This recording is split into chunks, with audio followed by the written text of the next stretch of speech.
It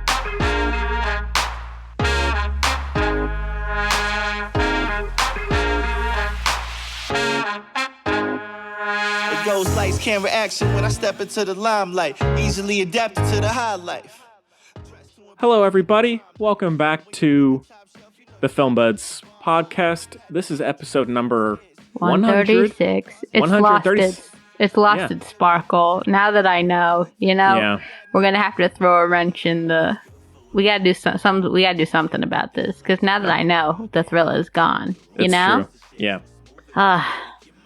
And my name is Henry. I'm Chloe.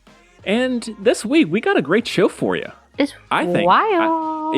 We have a review of the new Charlize Theron Netflix film, The Old Guard. And then we have a retro review of The Man with the Iron Fists from 2012. And we also have some news to talk about. Maybe we can touch on, Chloe, did you see the Tax Collector trailer? The Shia LaBeouf? Yes, I did. Yeah, maybe touch on that. Is that the one you got the tats for? He did, yes. That's wild. It is. Maybe it was an excuse. Because, maybe. he's Jewish, so maybe he had to be like, Mom, I have to do this for my art. Okay? Yeah. Because, no tattoos for Jews. Yeah. But that's not really a thing anymore, but it is. Yeah.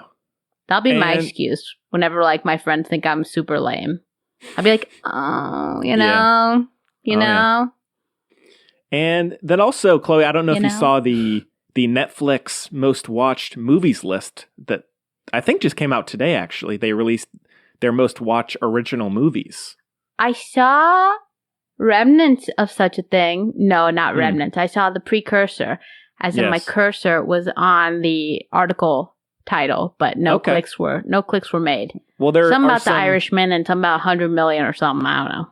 Well, we'll get to it. Get to it. There are some great surprises and shocks on there. We have a listener question, other stuff we watch, all the usual stuff. Yeah. So thanks so much again for joining us. Hello. Bonjour. Chloe, it's great. It's great to see you. I miss you. Too, Henry. Can't believe it's already been has it been a week? It has been a week, yes. Can't believe. Wow. Yeah. How's your week been? It's been all right. Been quite busy. School, my online summer classes wrap up next week. Wow. So I'm in the heat of it now. Of course. Exciting. Yeah. Do you have cool finals? Are they projects? I have one. I think they're both exams. Oh. At least they're fast. Yes. Faster than a project. Yeah. What about you, Chloe? Oh, just tons of exams over here. Self-examinations, lots of introspection. Yes. That's not really true, but that's okay. Yeah, not much, Henri. I know, it's crazy. I should. I say this every time now. There was some ask, I can't remember. But, yeah, I don't know. Time is a flat circle, so we'll get there when we get there. Indeed. Yeah. One thing I wanted to mention, so we did Hamilton last week on the show. Yeah. It is my favorite of the year. Not in terms of total downloads, but I think to date it is our most quickly downloaded episode that we've ever done. Look at us. Good for us. Mooching off the success of Lin-Manuel. That's beautiful. And we also had some people commenting on our Facebook post for that. So hello, if you're listening. They're probably not. Remember that time those people got in a fight? Those dudes. No. They got in a fight on the Facebook page over something. Do you remember? No. Oh, come on, Henry. This was a while ago, but they were not from America. They were both from different places, and they were seriously fighting over something being good or not. I can't believe I don't remember that. But me neither. I don't. But we're a place for the exchange of ideas and all that stuff. If you want my Venmo, just let me know. Yeah. Just kidding. I don't use Venmo. You shouldn't either. I got that's a good thing. My bank be switching finally. Oh, are you going to switching First to an Horizon? Ethical bank? You going to First Horizon? No. What's that? SunTrust is switching as well. No, I'm switching. Oh. personally. Oh, okay. No more blood money over here. No. I've wanted to do a switch for a long time, but there's a lot of, they don't really want you to. So there's all these, hurdles. all this red tape. Yeah, that's right. My dad did my dad, he was, was on the track team in college. My grandfather was too. And you know who he ran against? This story used to be a lot cooler. Is that a good hint? Bill Cosby. No. So anyway, he beat him, so it's fine. That's good. The story holds up. Mm-hmm. But anyway, yes, my dad was on the track team, whatever. And then I think it was like the first meet of like his freshman year or something.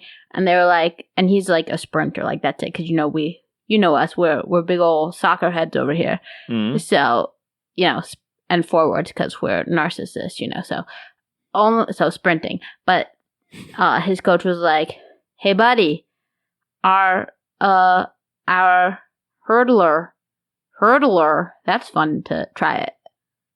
Hurdler. Yeah, it sounds good when you say it. I figured it would.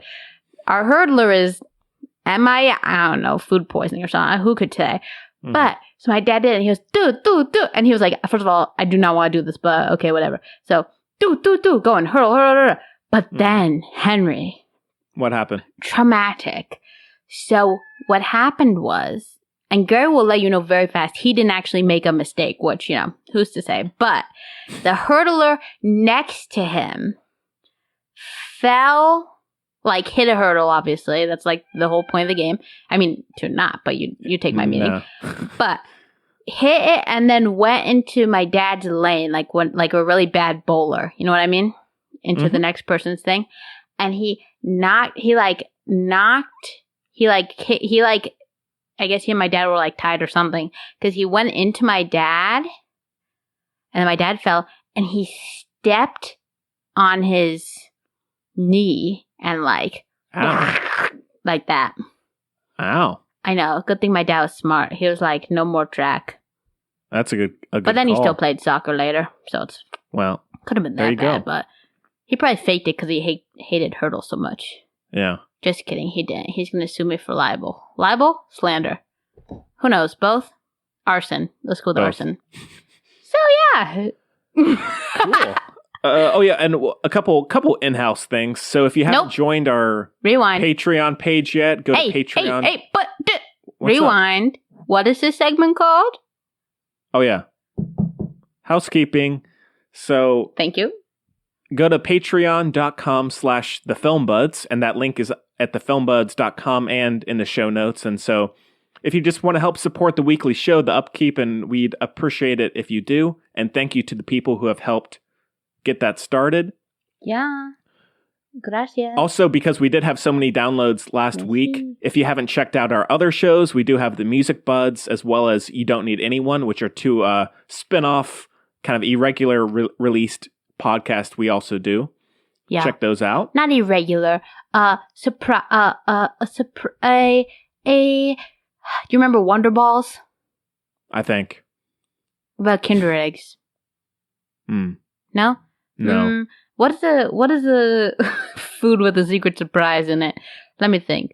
They're like, no, I was gonna say when I had that big block of wood in my salad, but that's a negative thing. Except because I had ordered a salad, but because there was a block of wood in it, I remember I got to go next door for the Belgian French fries, so that's a big plus.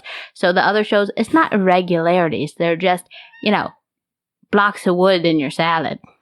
So a little surprise. that should be the tagline on our profile. Yeah, I think so. Well, okay. Have to make sure it's not taken. Oh, of course not. Yeah.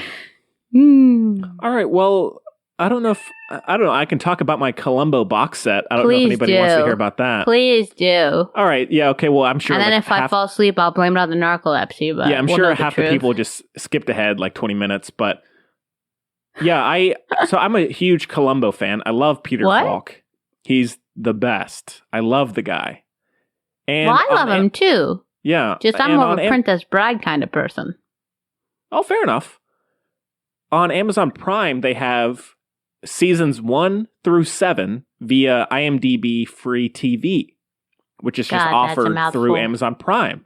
That's like some knockoff alphabet soup is what you just said. Yeah, they have a lot. But it's ads in there. It's free, but it has ads, and there's like the OG Hulu. Yeah, there's a ton of Benjamin Moore commercials. I know them by heart. The paint company. Oh, I love paint. Yes. I just asked Meg to get me some house. She's going to the scrap exchange because apparently it's like 3 people at a time and, mass and everything. But scrap exchange is huge, terrifying place. It's like where they would hide a body, a Columbo. Somebody would it could be a place for Columbo. Could be, yeah. Right? And she said, you want anything? And I said, house paint, please, all the time. Yeah. No joke, this morning. Oh, I believe you. Wow. Well, over the last, 6 months or so, I've just been kind of going back and just through the episodes a lot. I just love the show so much. But I thought because that's what they offered, that's all that there was. I thought after 7 seasons, that makes sense. That's a good time to end a lot of shows. You didn't check? No, but that's the all surprise, right. Chloe. That's the what? That's the block of wood in your salad. Yeah. Anyhow, I said, okay, I'm desperate for more Columbo, more Peter, more French. I went online, typed in Columbo seasons, blah blah blah. All of a sudden, I saw Columbo from I can't remember the start date, but it went through 2003, 24 BC. Yeah, it went through 2003, and I was like, wait, what? That's wild. I looked and I typed in Columbo box set. Right. And lo and behold, Chloe. Whoa. Seasons, I think, excuse me if I'm wrong here. I'm sure all the Columbo heads are getting on me. I think seasons 8, 9, and 10 were offered, plus. All the Columbo heads don't know how to use a podcast, don't know how to get to the podcast. That's true, actually. Probably. I got to start a Columbo podcast for fans. and then, not only that, plus 24, count them, 24 Columbo TV movies as well. One for each hour in the day. Yeah, kind of. One and they're for about each year of my existence. Yeah. And so I was like, heck yeah. And I bought it. And Chloe, it's been a dream. The first one, I was a little worried. It's a little too stylized. I was like, uh-oh. Oh, really? This wasn't worth it. But it settles in and it gets going. It's dancing. Stylized. It does. Because the original seasons don't really have any music, and they're not. But this first one was almost done like a noir. Gotcha. And it just wasn't working for me, Chloe. Gotcha. Wasn't working. I've been having a great time. It's been so nice. That makes me so happy. Yeah. Are you savoring or how are you? Oh, I'm savoring. Savoring. Yeah, big time. Playing it at half speed. Yeah. Well, that's good. Have you watched Diagnosis Murder? I haven't. No? Wait. You're welcome. That's next on your list. Okay. That's elderly, because, not compared to now, but, elderly Dick Van Dyke is a retired doctor who goes around solving murders. Oh, that's right. Yeah. So I would get on it. Yeah. I have this really strong, we've been over this before, I hate Columbo, but not really because of the show, just because it's one of those things I had to watch when I really didn't want to when I was little. Also, I really don't like how you see the murder. I just do not. So, because you know what it is? It's how Hermione raises her hand and nobody calls on her, and she just has to say the answer. If I know, I need a hotline. I need to be able to tell you. Okay, I had the same problem with Dora the Explorer when I was a wee lass.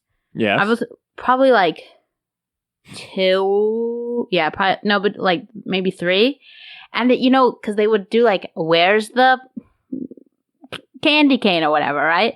I was like, it's behind you. And then they wait 20 freaking seconds. And then she's like, oh, there it is. I'm like, yeah, no dip, idiot. So I have a very lack of patience. We know this. Of course. It's okay. It's all right. I have a very tumultuous relationship with the TV characters not listening to me when I obviously dedicate a lot of time to listening to them. But I have a really specific memory. Just tell me if this one comes to you. Something about a glass table. And it shot at a really low angle, below the table. Yes, and and sorry to belabor this, everybody. It's like a slow-mo shot almost. Yep. Yep. I've seen that one. That's a great one. Bah humbug. So I'm making all these Christmas references. This is weird. Although it is gross, only DVD. I could not. I was Even though embarrassed. It's gross. Oh, Blu-ray! I forget Blu-ray exists. That's. I hate having it on my shelf, but Henry, hey, it's Columbo. I only have DVDs. Pretty sure. I know, but once you get Blu-ray, you can't go back. It's just like I see no difference. Oh, there's a difference. But you know what bothers me? Because you can that? play Blu-rays in a DVD player, right? No, but you can play DVDs in a Blu-ray player. What? Because aren't Blu-rays little? No. They're bigger? No, they're the same size. It's just the quality that's different. No way. Yeah, they're the same size as a thinking DVD. Of? But you can play DVDs on a Blu-ray. Well, no, to be perfectly honest, a big reason, I have lists in my head of reasons why I dislike things because, naturally. Naturally. Yeah, it's very healthy, very, yeah.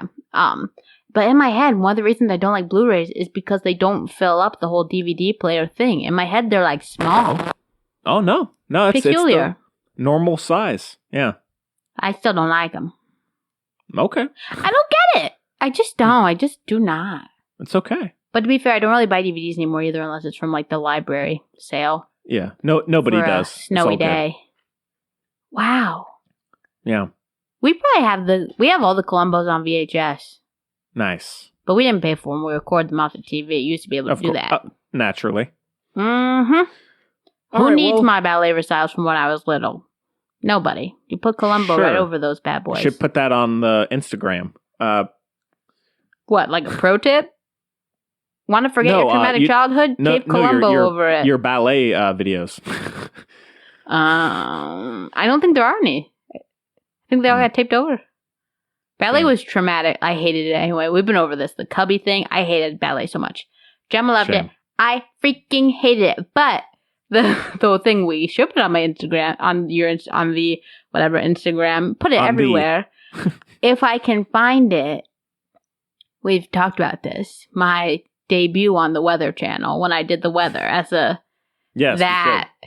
wow, that's classic. It is. Whoa, when you talk to Allie, you gotta put her. There's a video. This is embarrassing, but what's new? I swear to goodness, and I can't decide if I'm ashamed or not to admit this. In earnest, there's a video she has of her playing with her little brother Bruce when they were both really small. And if I watch it, I'll pee myself. Okay. From laughing. It's really gold. Oh, I remember you talking about that. I've talked about it a lot. It will bring joy to everyone's day. I'm sure. You gotta get it. Yeah. Yeah. Okay. Well, we got plenty to talk about, so maybe let's jump in. Okay.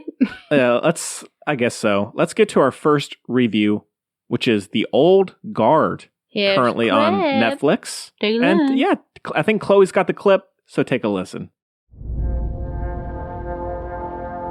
Who are you? You can call me Andy.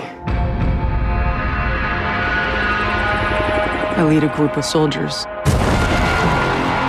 Fighters, like you. With an extremely rare skill set. What do you mean? Mother? Let's just say we're very hard to kill.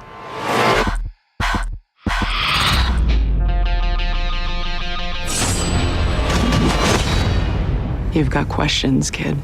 You want answers? All right. First of all, what so an sorry. Exhausting clip. Yeah, first of all, I'm so sorry. There's some gosh darn buzzing in my audio. I don't know why. It's a ghost. And we tried it from all angles. I have no idea what the problem is, so sorry. Ghost. Yeah, it could be. So sorry if you hear that. I'm going to do my best You got to burn some sage. Yeah. really don't know what the. Anyhow, let's get to the movies. All right, so The Old Guard is on Netflix now, as we mentioned. It's directed by Gina Prince Bythewood. It stars Charlize Theron, Kiki Lane, Matthias Schoenaerts, I think is how you say it. What? No Maybe. way. Isn't it like Schonar? That might be it. Marwan Kenzari, Chiwetel Ejiofor, Luca Marinelli. I love him. Yeah, he's cool. I've seen some about, what was it, Edwin something? I don't know. I like him. I think he's a good actor. Yeah. And the synopsis is a covert team of immortal mercenaries. Hey, you forgot Dudley. And Dudley Dursley. Yeah, that guy. Harry Melling, I think it is. I think it's pronounced Dudley Dursley. Okay. A covert team of immortal mercenaries are suddenly exposed and must now fight to keep their identity a secret, just as an unexpected new member is discovered. Whoa. Yeah. Well, this one is the top movie on iTunes right now. It was huge. Just blew up immediately. What? Oh, yeah. On iTunes? Not Netflix? Oh, sorry. Netflix. Sorry. I keep on saying, I was talking about Netflix originals today. Yeah. I kept on saying iTunes. You're right. Thank you for correcting me. Oh, it's my favorite pastime. All right. Well, Chloe, this was on your list. This had to be on your list. You were just absolutely aching. Not. I had no idea it existed until you mentioned it. Yeah, me neither. Well, yeah. What? I'll say there's a clue in the Harry Potter character's name for how I felt about it. Yeah. Okay. Dud. Oh, I know see. people loved it, I guess, very popular, whatever, but I think it's the hype and the level of, I think people are desperate. Oh, yeah. Honestly, it reminded me, it's like part 2 of that, what's his name movie? Chris Hemsworth movie. That's why, especially at the end, I said, oh, God. They're trying to be, you know those, claw machines that have, like, electronics in it? Yeah. Yeah, Netflix is trying to be that version of Marvel. Like, the claw machine with electronics in it version of Marvel. Yeah. Is that too obtuse? Maybe. But no, I like it. So not a fan, Chloe? There's a lot about it I just was like, what? First of all, I don't know. And I know that the author of the graphic novels, of which there are 4, I believe, wrote this. Like the movie screenplay. Did you read them all in one night? Heck no. This was no Annihilation. No. Sorry, Charlize. You gotta get... No. No. Because I didn't... which is, to be fair, bringing up Annihilation, which I know is not the point at all. To be fair, part of the reason I read all the books in one night is because I was desperate to understand what was going on, which is not, that is not a glowing review of the movie, to be fair. But, anyway, back to this one. No, I've never read I've never read the graphic novels, to be fair. I read part of the first one because it's free online, and I was like, okay, let's check it out. Yeah. Like, there are 4 of them, and it was already signed for, like, there's going to be a second one, probably, especially, you said it's doing well. It's a whole thing where, like, franchises where the actors sign on, if it makes this certain amount of money, then another one will be made. Right. Which is really common, so... I'm expecting more, but like I'm assuming they were as well. And even if not, basically what I'm saying is perhaps since there are only 4 of the graphic novels, they should just stuck like just to the first one, which I don't think was, from what I've heard, is not really the case. So I don't understand why there was so much finagling, I guess, with the story. Not that I know if that would have made it super better necessarily, but just just, no pun intended, just zero direction, I think. Like, especially when I found out that it was a graphic novel, I was like, oh. Which, of course, you were a huge fan of Atomic Blonde, another graphic novel yeah, that's true. adaptation. That's true. I love me some Atomic Blonde. But, yeah, partially because it was super stylized. Like, it was just done really well, I think. You know, it had a color palette, whatever. Like, don't get me started, because then I think about, now I'm comparing the two. And, like, the music in this movie, I said, what the... It's just... I felt like I was watching a 50 Shades of Grey music video. Oh, God, it was brutal. The whole thing was especially they dared to use music by my boy, the Frank love Ocean. of my life, Frank Ocean. And I said, how very dare? How? Because when I heard that, I said, oh, maybe it'll get better. Maybe this is like but no, So that was the only highlight, was I had little, like, 30-second karaoke times in my house for, like, a fifth of the songs they chose. The rest were, I don't know them, but they're just so... Let me back up. Except not really. Don't worry. It's a minor backup. My biggest... Okay, you know I say this all the time just because it's kind of counter to, I think, how I come off. Like, I don't go into things wanting to dislike them. I don't. I actively want there to be more things in the world that make me happy. Trust me. But with this, I was like, okay, like, at least it was an original idea, like an interesting idea. Because we do have movies like that where we're like, but at least it's like innovate. Like, that was like the one thing about Ad Astra. I was like, okay, it's a cool kind of original thing. Like, if it was a book, I would have read it, but like not like this, right? But then when I found out it was a graphic novel, I was like, oh, okay, so this just has nothing like to its name at all. You know what I mean? It's like it inherited all its money from its grandpa. You know? Sure. Which, that doesn't count. Chloe, if I may stop you, I realized why I couldn't hear the buzzing. It's because of our remote setup. Yeah. My audio is being fed through a different system than what it usually is. And so usually I can hear if there's buzzing or not. Wow. It's because of the remote thing. Gosh darn it. I'm so glad we cracked that code, Henry. I'm so embarrassed. I feel like we're in an escape room and we just got out. Except stay inside. Yeah. Anyway, continue. Sorry about that. Oh, that's fine. But also I'm sorry because now you're in that's even a worse place to be, I feel like. Yes. You know, like after you've gotten your math test back and you're like, crap, I got this super wrong. I just don't even know. I thought I got it right. And then they do it on because of good teachers. Like, okay, anyone want me to work through any? Or you're like, yes, please. This number 6. And then they're like, they're numbered on, I haven't been in school for a while. They number questions on math tests, right? Yeah, I think so. Yeah. So anyway, like, sure. Number 6. And then she's like, oh yeah, just bloop, bippity boppity boo. And you're like, oh duh. And they're even more mad. Because you're like, I could have done that. What sucks even more so is I don't know why it's buzzing though. I know why I couldn't hear it in my headphones. Yeah. I don't know what's happening. Well, Henry, I don't know who thought of math. Like, I don't know why that's a solid thing all of a sudden.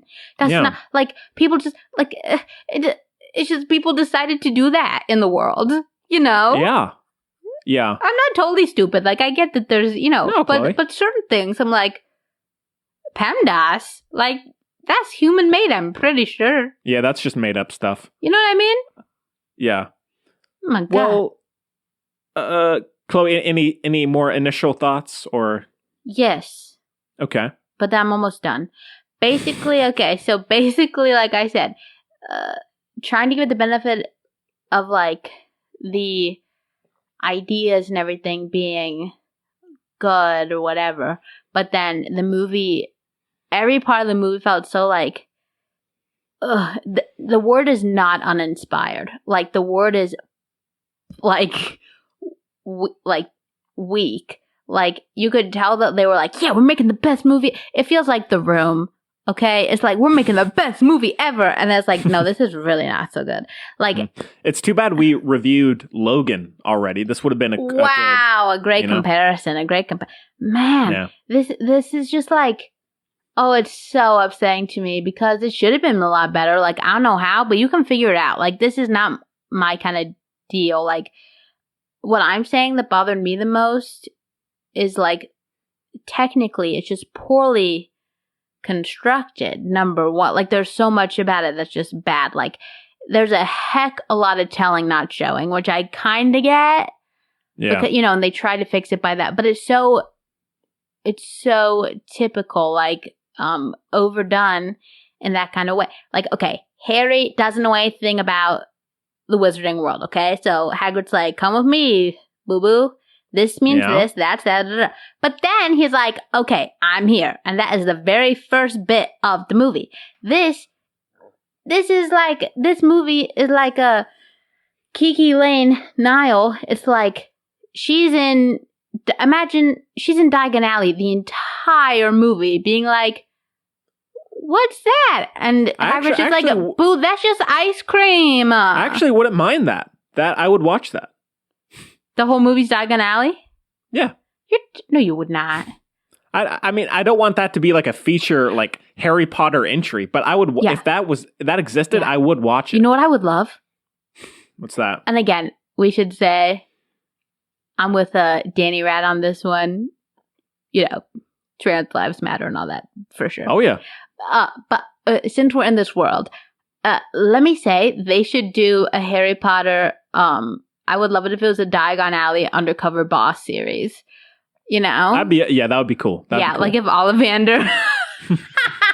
Ollivander, like walked around like he like tied shoes to his knees and walked around and was like dyed his hair or whatever, and it's like, I'm just coming here. Puberty, what's that?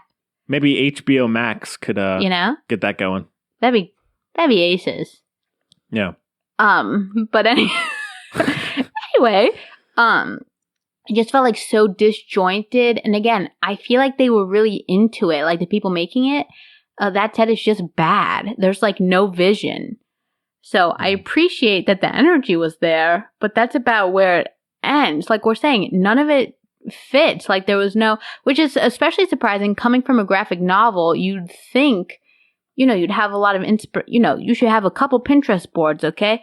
A couple, so much inspiration can be drawn, a color palette, a freaking soundtrack that actually goes together. Like, what are you offering up here? I feel like they just did not know. Yeah.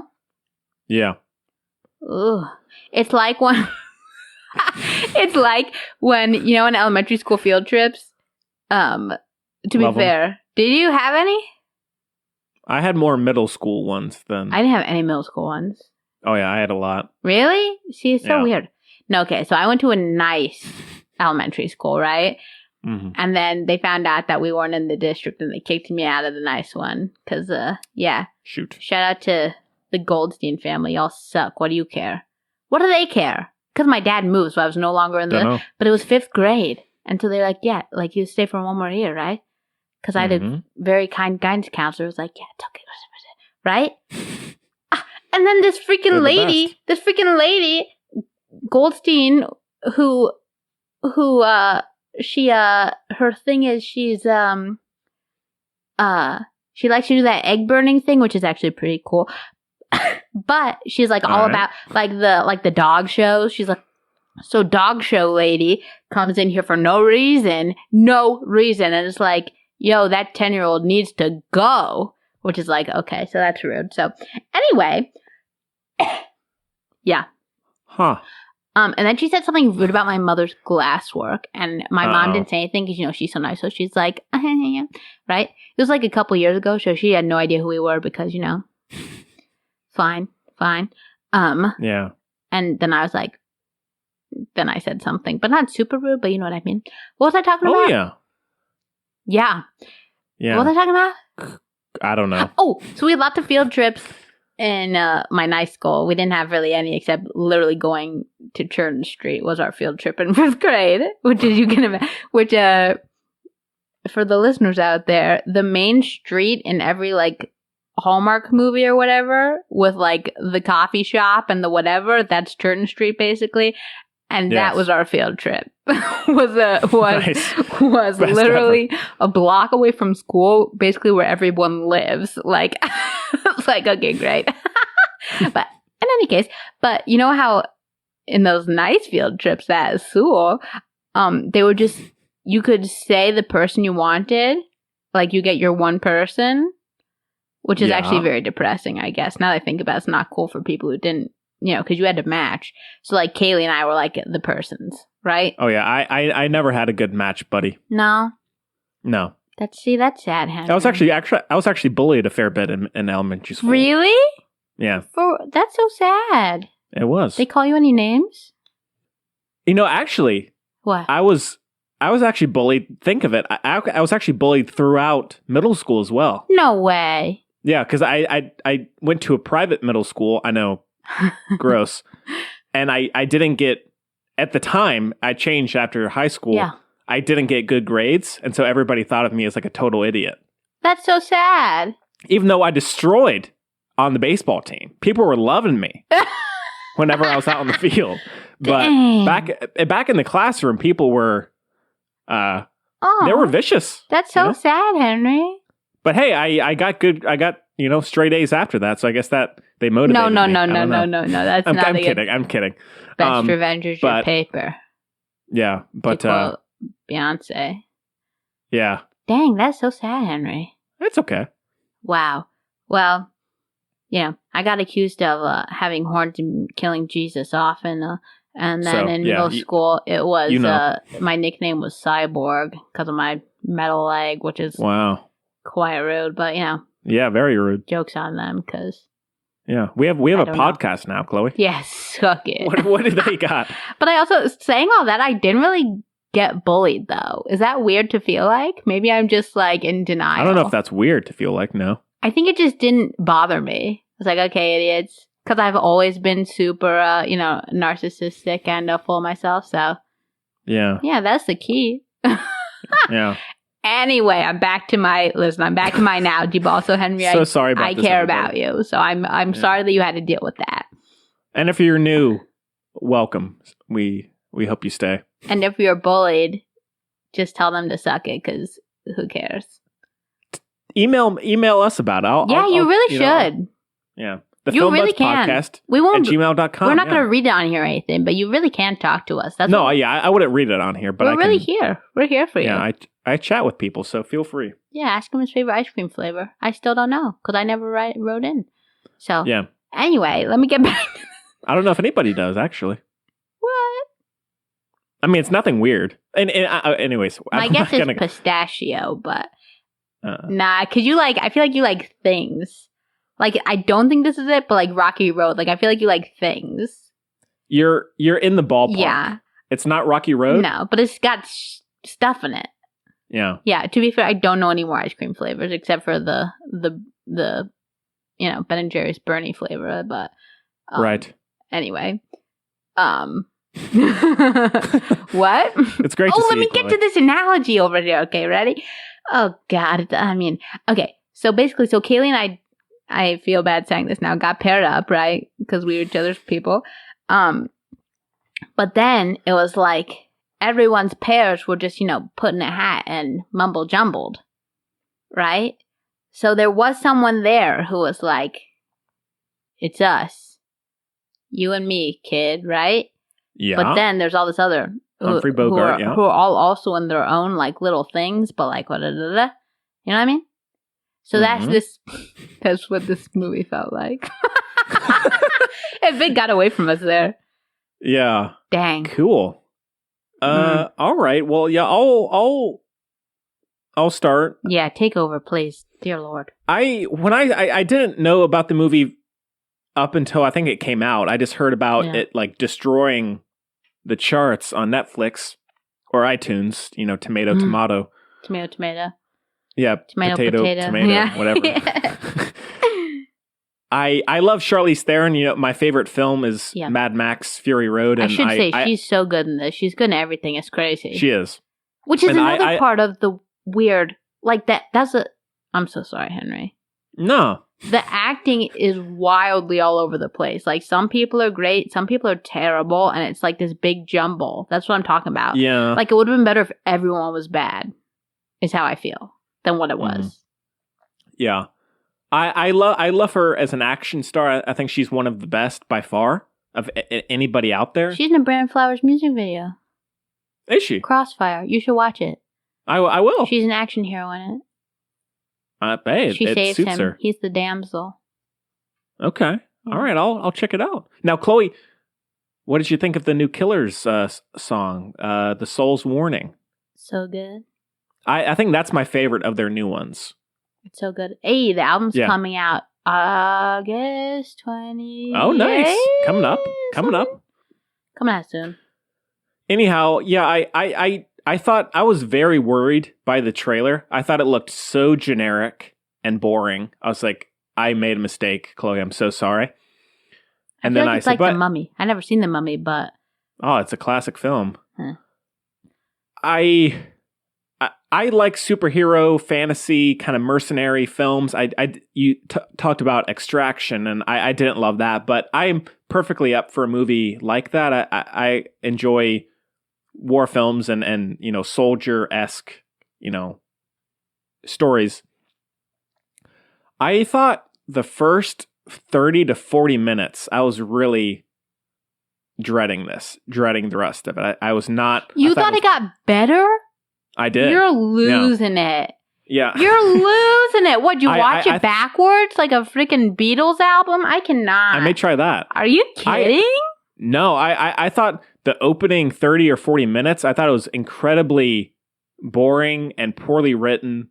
But then, not to say that the plot itself is good, because it's very standard, generic stuff. Very. I thought it got more confident as it went along, and I actually thought the last hour was solid. What? Yeah, That's I really enjoyed some of the character dynamics. I thought it, even with that being said, I did find it took itself way too seriously at times, and it's like laughably so. Also, it bothers me. We've been over this. It's like a pet peeve of mine. So I'm sorry to everyone, but we've been over that. Like you said, it takes itself really seriously, and it which I can get behind. I'm not someone who's hating on a dark fantasy film, but in this case, yeah, no, exactly. The execution was off. Exactly. No, yeah, and the dialogue wasn't there. Yeah, if you ask me, which apparently a lot of it was directly from the graphic novel. So I'm like, maybe I'll skip the rest of those.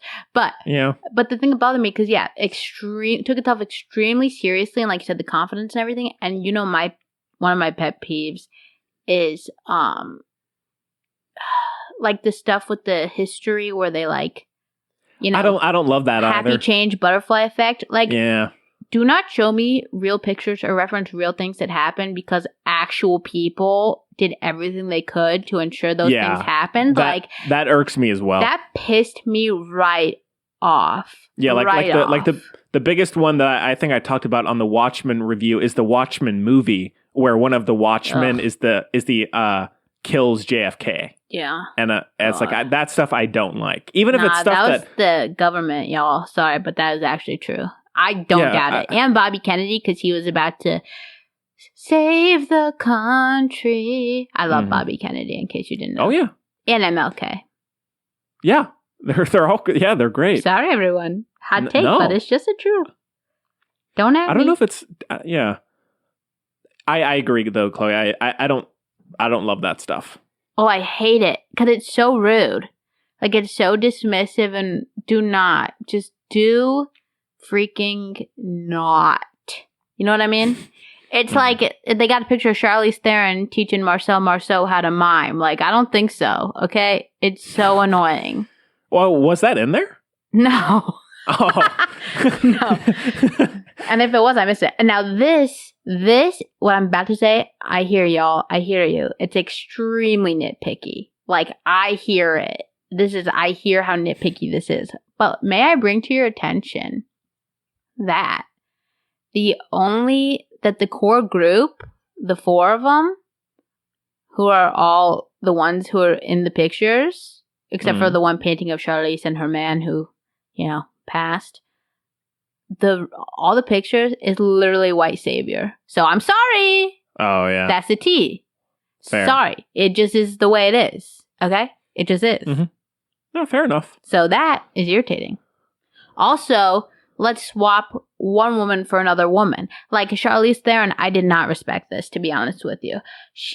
And I think some people, they're up their own, tushies too much to actually, like, remember what things actually mean, okay?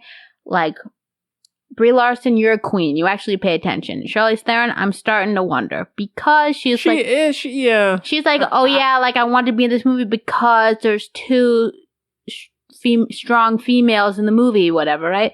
I'm like, girl, look, that should not be. Your bar is so low, so incredibly low. Okay? Wow. It just really bothered me. Oh, yeah. And it's the same with the critics pissing me off. Like, because it's all about, but again, I said this before, like, people forget the, like, power we have as the consumer, as it were. You know what I mean? Like, that's the only reason Walmart started selling freaking organic food, not because they believe in organic food. Obviously, they don't even believe in paying their workers. Like, they only did it because organic foods became, like, the thing, right? So it's the same with this. So, like, when I see Charlize Theron saying that, even though it's not nearly equal representation at all, right? And you can't be normal. You can't be normal in this movie as the woman. Like, you have to be the boss, the queen, or like the prodigal son. It's like, daughter, that's a good point. Whatever, which is like, oh my God. And the same thing with like the reviews and stuff, and everyone's clapping because there's two men who love each other. Wow, well done. Crazy. Dear God. Very annoying to me. Very. Yeah. No, that's understandable. So there's just lots of that stuff. You know what I mean? Mm-hmm. Yeah. I agree with you. Which, it's not great, and I don't support that for sure. But I think from a more shallow standpoint, just some of the action, and I enjoyed the build, like the final, like building, like skyscraper action sequence. I thought that was quite solid. That's crazy to me that you liked the end more than the beginning. I think that's a hot take. I think it is. Yeah, maybe so. I don't know. I felt like it got more confident as it went along. Confident, and while I agree with. And while it didn't totally hit all the marks, I still was much more engaged by the last hour than I was the first. Me too, because I was like, we're almost there. It's almost over. Yeah, it did feel long. I will say that. The best parts for me with like the action stuff was when, well, actually just the whole movie, because I didn't want to just sit there and listen around the campfire to these people's an oral history of this little quartet of people. Mm-hmm. Very irritating. But the parts that had me the most were like the group action scenes, for sure. And you could see how they worked together. Like, the choreography was really cool. Like, you saw how they worked together and everything like that kind of thing. Yeah. And I liked the scene with the store clerk. Oh, yeah. Yeah, that was good. Like, I like the messages, and I totally appreciate it, but also absolutely not. And again, like, I was really disappointed with, Kiki Lane, right? Mm-hmm. I thought her acting was terrible. Like, I thought, and because she was in If Beale Street Could Talk, which is one of my faves, as we know, right? And she kind of irritated me. And I think we talked about it. She kind of irritated me in that too. Like, she was not but I thought it was like an innocence, a kind of naivety that was going along, and like the way she spoke and everything. But now I'm just like, oh no, she's just not a good actress. Okay, great. So that kind of sucks. Yeah, I thought she was really bad. I thought she was the standout bad. Like, I thought she was terrible. Really? I really didn't like the villain in this. Dudley? No. But that one I think is more the character. It was so underdeveloped. Yeah, I liked Chiwetel Ejiofor. He's so good. He's solid. He was so underutilized. One thing with the villains, though, I'm fine with a movie like this having just a bad villain. Like, I don't need it necessarily to have multiple dimensions, but whether it's the performance or the writing or a combination of it, I just didn't like having him on screen. No, I think it's the writing. Yeah, it was maybe just too unrelatable, too hateful for this kind of movie. Yeah. I'm not sure. It's just that, because lots of times with villains in these movies, you're like, oh, this villain is crazy. I don't know what he's going to do. Yeah. And it's engaging in that way.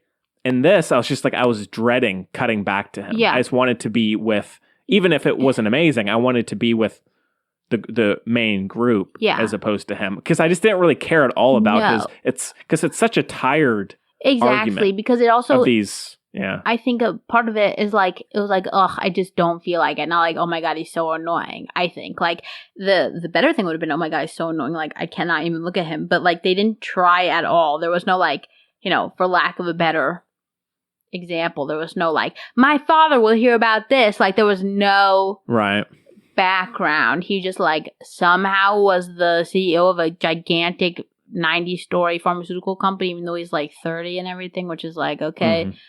All right, but like there's just nothing there. And then the whole thing with the science is just like BS. Like just leave it out then, you know what I mean? Also, like that's not new. That's in literally every show. Like, have you heard of True Blood? Like we been through this, okay? Yeah, it's very X-Men in that way too. Ugh, like it's just so bad. And like, yeah, like I literally feel like I've seen that little lab room a million times. It's like that swimming pool. Like I've been in that room too many times. You know what I mean? Yeah. Ugh. And the other thing with it is, speaking of like other movies, it's like just watered down little elements of other crap. But like, they were saying that the thing that was like that they thought was innovative hadn't been done before, whatever. And this was kind of sad. I'm not trying to hate, but like the author said this too, and I'm like, oh, okay, because he was like, yeah, I don't think we've been given like so much time for like he was like, immortality is nothing new, like a new story, but like these characters really have all these different opinions about what it means to have lived forever and are grappling and like conversing about whatever, which I don't think has really, like been done, whatever. And I was like, girl, you're making me call out the Twilight books as being better than this. Like literally those are the books. There's like 1,000 it's like a big old family reunion therapy session where one's like, oh yeah, I love being undead, and the other one's like, I don't like it, I'm lonely, whatever, like that. It's like, no, literally Twilight did it better than you, okay? Which for me is not a high bar. Lord. Yeah. Ugh. All right. Well, and it just looked bad. Dang. I didn't think it looked that bad. It didn't look amazing, but I didn't think it looked bad necessarily. It just looked like a Netflix movie, which, that's bad. Yeah. Mostly not great. Because when I was watching it, and you're very kind and forgiving and see the good and everything, okay, right? But like I was watching this, I was thinking about if it was something that I would have seen in theaters, and I would have been pissed if I saw this in theaters. Yeah. Like, I would have been extremely bored. Like, you know what I mean? Mm-hmm. Ugh. Yeah. Especially coming from a graphic novel. Like, there was no style. Like, it just didn't taste like anything. Yeah? Mm-hmm. Ugh. Yeah. I agree with the stuff you said. I still, on a surface level, though, I still found it fairly entertaining. And it's not, maybe it's just because I had such low expectations, but there were definitely parts of it that I was much more engaged than I thought I would be. Oh. And while it's by no means the best of the year in any way, I still, as an action movie, I thought it was all right at times. I have 2 more things to crap on it about. Is that okay?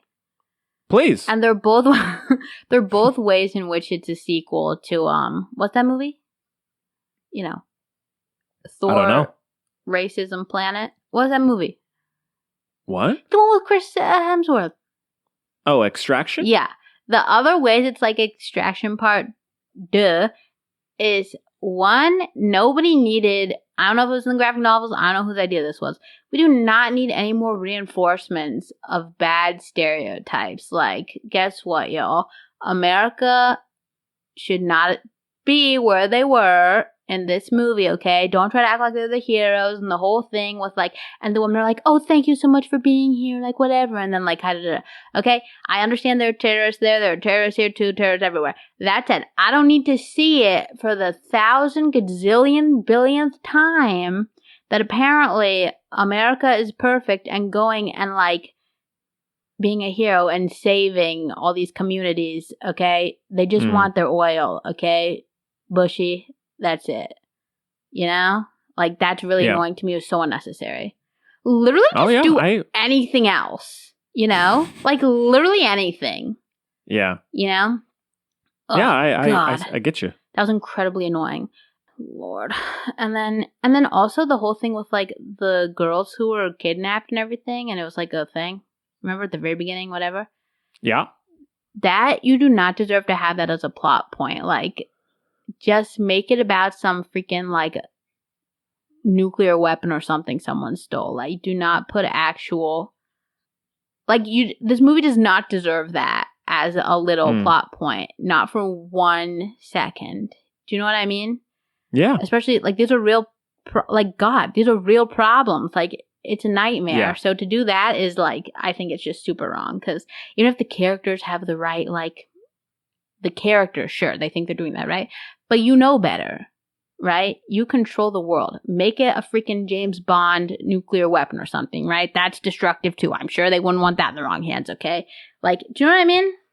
Mm-hmm. Yeah, I agree. That just really, it's just like all that. And again, like the war stuff, the army stuff, like, we need to stop with the, like, Clint Eastwood's on the phone. He wants to, I don't know, give you a chair. But, like, you know what I mean? Just very irritating to me.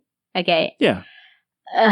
And then the other thing that bothered me, this is totally different. All right. The ending, can we not put something out on the Netflix YouTube channel or even on Netflix as, like, a little, like, guess who's back in, like, a couple months? Like, just put that scene, like, they have this huge streaming platform. They have they can do so much, like, free advertising, basically. Like, just, you know how when you go on Netflix, it plays something that thinks you'll like, and it eventually gets extremely annoying? Yeah, like, just put that last scene, just, like, pop it up for, like, a day on Netflix, and then there'll be tons of buzz and interest anyway. You know? Mm-hmm. But, like, at the end is so cheap. Just like Extraction. Like, it's so cheap. Yeah. And it's also super obvious what they're trying to do next. You know? Some anti-hero team up mumbo jumbo. Yeah. Couldn't give a crap. All right, well, I had out of 5, Chloe. It's 3.5 for me. Okay, I don't know where this came from, but it just came into my head. Should I? Please. Okay, it's super, like, I don't know where this came from. Okay, so I have I have the image of just, like, walking down the street in your little Converse, okay, right? But you're on... Love it, yeah. But, and a piece of gum gets stuck to your shoe, and you're like, shoot. You don't really react, okay? It's just that, and it's pink gum, okay? Pink gum stuck to your shoe, okay? Glob. Like, somebody was a little greedy with their pieces. Also, people... Was probably me. If you want a moment, if you want to do a little thing you can do, stop chewing gum. Because guess what? That's going to be here forever. You're just chewing on plastic, okay? You're sticking a straw in your mouth every time you chew a piece of gum. But anyway, but also live your best life. And I know it's a tough time, so, you know, do what you can. So, anyway. So, piece of gum on your shoe. Huge little nasty thing, right? And it's, like, got stuff on it, you know what I mean? Not tons, but it's got nasty. Like, it was on the side, you know, and it's got your shoe stuff as well. But you pick it off, you take it off, right? And you don't know why you do it. It's like you're sleepwalking, but you just stick it in your mouth and start chewing. Yeah. All right. Yeah. Cool. Okay, well, let's move on. What do you give it? I gave it a 3.5. Oh, again, that happened? I'm sorry. That's okay. All right, well, let's get into our retro review, which is The Man with the Iron Fists from 2012. Yeah. And we do have a clip as well. Take a listen. Don't try to understand what's going on, but take a listen. Yeah, take a listen. 祝你的身体安美。 God bless you. To my illness. Cheers. An English gent. The gentlest. Are you military? How long did you spend in France? Long enough to recognize a man of refined tastes. You've come to the right place to rest your bones. Merci, madame, but I'm not here for rest. I should like a private room with a bath, a view over the main road, a bottle of that liquor, and 3 of your finest. Only 3. Settled. Now, to start with, I don't want to appear greedy. A man with much chi. Okay, The Man with the Iron Fists is directed by RZA, and I guess co-written by as well. Oh, RZA. Yeah. And it stars Russell Crowe, Kung Lee, RZA as well, Rick Yoon, Lucy Liu. Liu, Dave Bautista, Jamie Chung, Daniel Wu. I guess that's about it. Jamie Chung looks so young in this movie. It is crazy to me.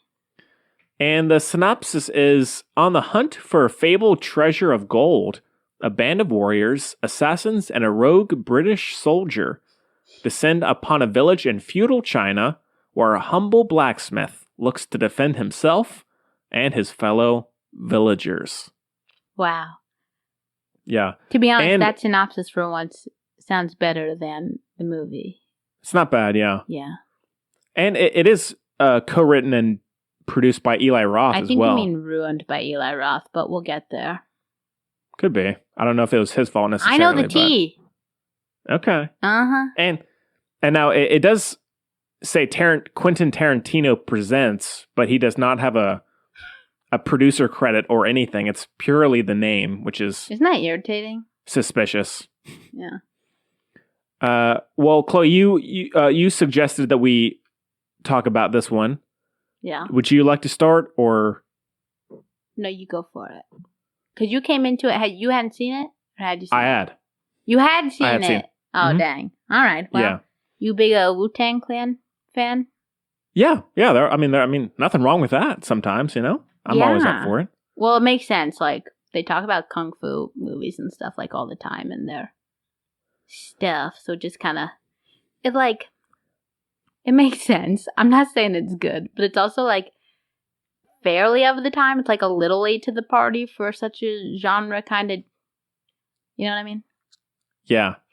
But has a lot of heart. It's like the opposite of the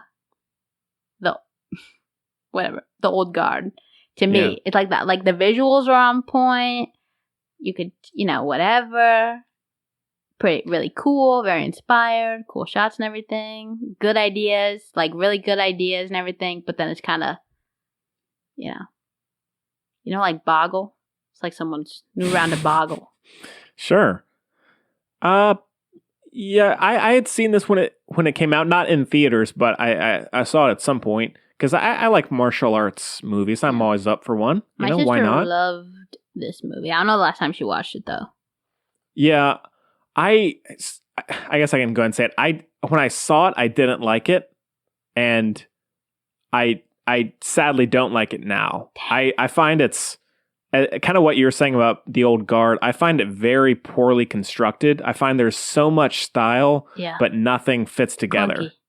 Yeah, nothing fits together, and it's trying to be Tarantino and inject all these like modern vibes to it and style. But I don't think it's trying to be Tarantino. But other than that, I'm with you. I got even just the opening credits. I thought it was very Tarantino, Kill Billy kind of. That I'll agree. And technically in the lore and their little world, it ties into the Kill Bill. She's like the great grandmother of the, what is it called? The bride or whatever. It's like that whole thing. Okay. But yeah, I'm with you though. But it speaks to the tea will, it'll be revealed in the tea leaves. All right. And now with RZA, has he done anything else? Any other movies? Yeah, Man the Iron Fist with the Iron Fist too. Okay. There's a second one. There is? Yes. Oh. Yes. I didn't know that. He has been here and there. He has like Repo Man and stuff like that. Yeah. Oh, that's right. Yeah. I don't have a whole lot of connection to him really for the most part. Yeah.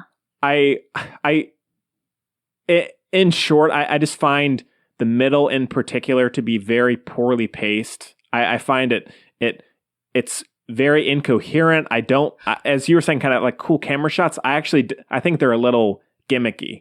I don't really like the slow-mo, things like that. It kind of, it just, I think that's it like just doesn't really feel authentic to me at all. My favorite, I liked the like, Paul Newman, Joe, oh, I feel terrible. I just forgot her last name.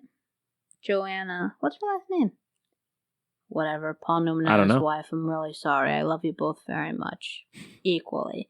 But anyway, like when they're like doing that thing, like that the famous like, I can't remember, whatever, that whole thing, and you know when it's looking down from above and it's spinning the carpet and everything. Mm-hmm. I love that.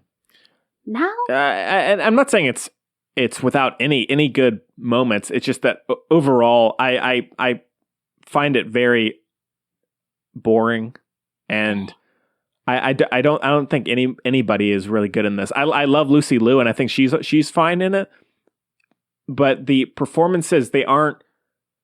I can accept something if it's bad performances, but it feels self-aware. They did not feel self-aware to me. What? It just felt like weak performances. For real? Yeah. So and it just made everything else feel that less inauthentic to me. So like it's funny. Less. Yeah. Less authentic. Yeah. It's funny because this is, I feel like, the reverse of the usual with us. Like, to me, it's almost like Moulin Rouge. Like, it's so stylized and genre heavy, and like I love that stuff.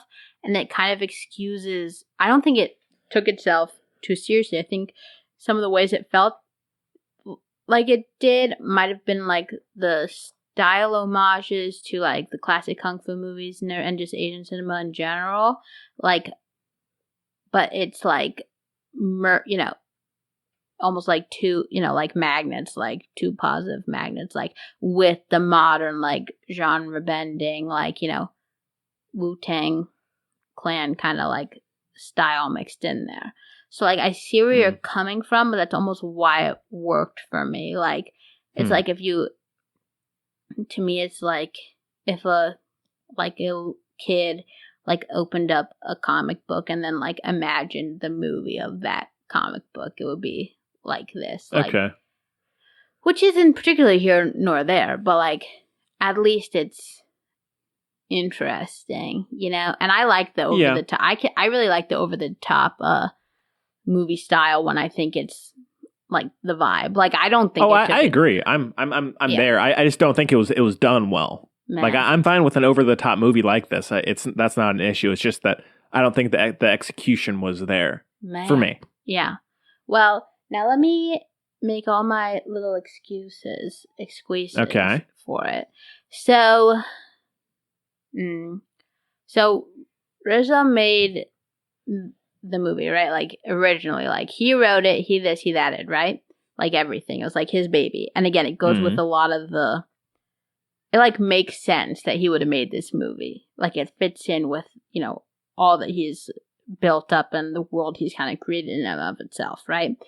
So with the movie, it's kind of like an extension of that space, which I think is cool because it shows that he made that space, like for himself and for, people who, feel embraced by, his other work. So in that way, just off the bat, I think it's pretty cool. But I think maybe the biggest issue, like this was his directorial debut and everything, right? And like you said, like Eli Roth got involved and then like Quentin Tarantino put his name on it, whatever. I almost feel like, because again, he created that space, right? Which I think speaks to the fact that like it being a new space, maybe it's like the first day you wear a pair of shoes, like you get blisters kind of thing. Like I feel like he was almost bracing for that. Maybe that lack of confidence or self-assuredness was there because they came in and changed, like I'm sure he asked for the help and everything, right? But then it just like became a lot. So originally, and hold it. But originally the cut was 4 hours, which we hear a lot. right? Okay. And now I will say I did watch last night.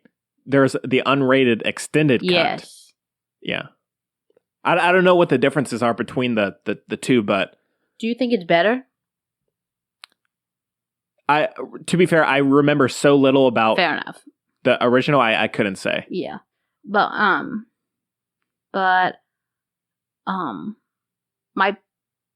the point being, especially with, again, like, he's there because he made that space. It's his story. It's his whatever. And people who love Wu-Tang Clan see the movie and everything like that, and also kind of know, like, it's not from out of left field and everything like that, right? And I just wish that it'd been left at, like, 4 hours, maybe, which I know sounds crazy, but that's the vibe. Like, this movie is not, it's not like a blockbuster movie. Do you know? I mean, could have been, but do you know what I mean? It was. Yeah. I feel like it was made by the people for the people. Like I don't know how to explain that better. I'm trying to think of an example, but I can't think of one right now. I guess that's kind of the point. It's like I wish there maybe a couple more, but in any case, the point being, I wish that it had just been kind of like left alone. And he wanted, and then he was like, okay, no 4 hour movie, fine. Like, can we just split it in two? Which, like, yeah, let's Back to the Future this baby. Like, you know what I mean? Cause, they shot those. Like, and I just think that would have been a lot better because at least we would have gotten, like, the full vision. Like, you don't know the characters' backstories, whatever, which I feel like RZA probably worked really hard on. And they're interesting. Like, at least they're interesting and new. You know what I mean? Yeah. And I think they very well combine cultures and everything in a respectful way and everything. I think it's really cool. Like his little backstory there, which again is very Kung Fu movie-esque. And it seems to me like he had that for like every character. Like the whole thing with the Black Widow, for example, we're all like, what? But I feel like that was there in the original cut. Do you know what I mean? So like, it just really bothers me. I feel like Eli Roth, who we all know I have a tumultuous relationship with anyway, like came in and was like, oh yeah, I got you. And then he just like totally was like, slashed it to pieces. It could have been. That seems like much more of like a studio thing than an Eli Roth thing. No way. What makes you think it's Eli Roth who did that? Eli Roth is he's an indulgent director. I mean, he's but not of someone his who says own stuff. I don't see why he would. I know that Eli Roth was the one who was like, we got to cut it to an hour and a half. Okay. Like, it was literally him personally. And, like, RZA left during editing for, like, 2 weeks because he was so upset. Yeah. Well, and it would be different in this day and age. It'd be so much easier if he could have just put out the 4 hour thing online, Like, so that kind of sucks. Yeah, I would like to see what the original cut looks like. From a filmmaking or from a release standpoint, I don't think it maybe should have been an hour and a half, but I understand what Eli Roth was saying. I don't know what was cut, but like I think like literally all the backstory was cut. I really do. Well, even if his decisions were off, I understand him wanting to do that. I mean, if I had loved the 4 hour cut, I wouldn't, as a producer, I would not say, let's keep it. But 2 movies. But they already had all the stuff. It's not like they would have raised the budget a ton. They already had they had it all. Yeah. And Harry Potter did it. I know it's different. I know it's obviously very different. But to be fair, it's like solid fan base and everything. Like they're gonna go back. Like, you know what I mean? Yeah, but yeah. They literally, Deathly Hallows, they just like stopped it in the middle. Oh yeah, yeah. And I feel like it could have been back to back. Again, I feel like that would have been fine. Like back. It could have been, but if you look at something like, because it took years to get the financing for it, and it's like if you look at the budget was, I don't know, like 15 million, and then it made like 20 million for a movie like that, with maybe potentially studios projecting how much it's going to make. I can understand them not doing 2. It could have been cool as 2 movies in a perfect world, and I would happily watch that. But yeah, I don't know. I think you can have that with a $200 million movie. That's a sure bet for success, but that's so I can lame, though. And also, like, I'm not a financier, obviously. I don't know crap about, so, you know. Nor do I. People can shove their little Jewish stereotypes up their cabooses, because I have no idea. Sure. Right? But, like, I feel, like I said, like, they basically, like, I know advertising and stuff costs money and everything, right? Fine. Like, I get that, okay. But I feel like they did, like, a vast majority of the expenses had been already, you know, done. Like, you know what I mean? Like I said, they had all the footage and everything. Yeah. And they could have, again, you know, what do I know? But I feel like, and again, even if the movie was made maybe a couple years later, things would have been totally different. Who knows? But they could have tied it with, like, you know, really done, like, a ridiculous soundtrack, like The Great Gatsby tried to do, like, but, like, done it well, like, that kind of thing, you know? Yeah. I just feel like it's such a lost opportunity, and it just kind of sucks to see someone's vision. I agree with that. Yeah, I agree with that. It's just, you know, even thinking of, like, something like The Wolf of Wall Street, like, that was 4 hours, and it was cut down to 3-4 theaters. And, like, not that it's totally the same thing, but, like, with this movie, you know, lots of times the advertising can be the same amount as the budget. And so it's like, you know, I could see studio execs being like, I don't think it's already going to make that much money. Yeah. Not saying I'm okay with it. Not saying that's what I would prefer. It's just that it's understandable for a small directorial debut to be cut down to a small. Yeah, I hear that. But again, for better or worse, like it's his directorial debut. However, he's like a king. Like, it's not like he doesn't have, like, you know what I mean? Like, obviously, social media wasn't as much a thing, but I feel like it could have been done. And that's why I was saying, like, tying it with, like, I new agree. tracks or something like that. Like, I just feel like something could have been. I just wish it was more confident in its conviction, especially with, like, RZA and everything, like, sticking Quentin Tarantino's name on it and, like, getting Eli Roth involved. It just, like, upsets me. I'm upset by it. No, I'm with you there. And especially, like, sorry. No, go ahead. Like, it's like a whole world, like you're talking about Wolf of Wall Street being really long stuff. Like, I think genre, again, has, like, a lot to play there. Like, that's a story in a world we already know with people that remind us of people we know. Like, it's all we know, right? But like, Man with the Iron Fist is like a whole landscape that we don't really get to journey through, you know?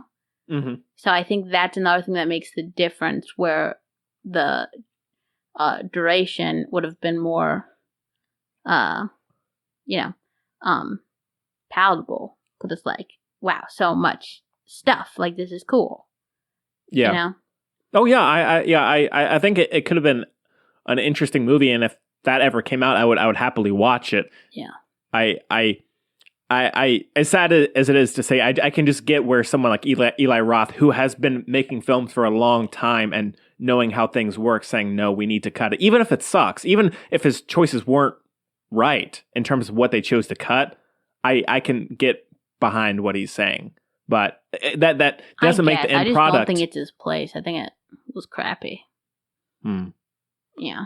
Well, I mean, if he's a lead producer, I don't know if it's that strange. But I don't know. I mean, they're the one financing it. I know, but he also stuck his name on it because he thought maybe that'd help it make money or something. Like, I don't know. It just really rubs me the wrong way, honestly. Like, if you believe in a project, like, if you're properly excited for it and believe in it, like, let it happen then. Stay out of it. Like, you know? Sure. Yeah, sure. So, it just kind of, to me, it's just, like, sad. It's just, like, a lost opportunity in a lot of ways. Because there's so much cool stuff there, like the characters and everything. Like, and I know this is very me, but it would have been cool as, like, a mini-series or even, like, an animated series or something. It's just, like, you know?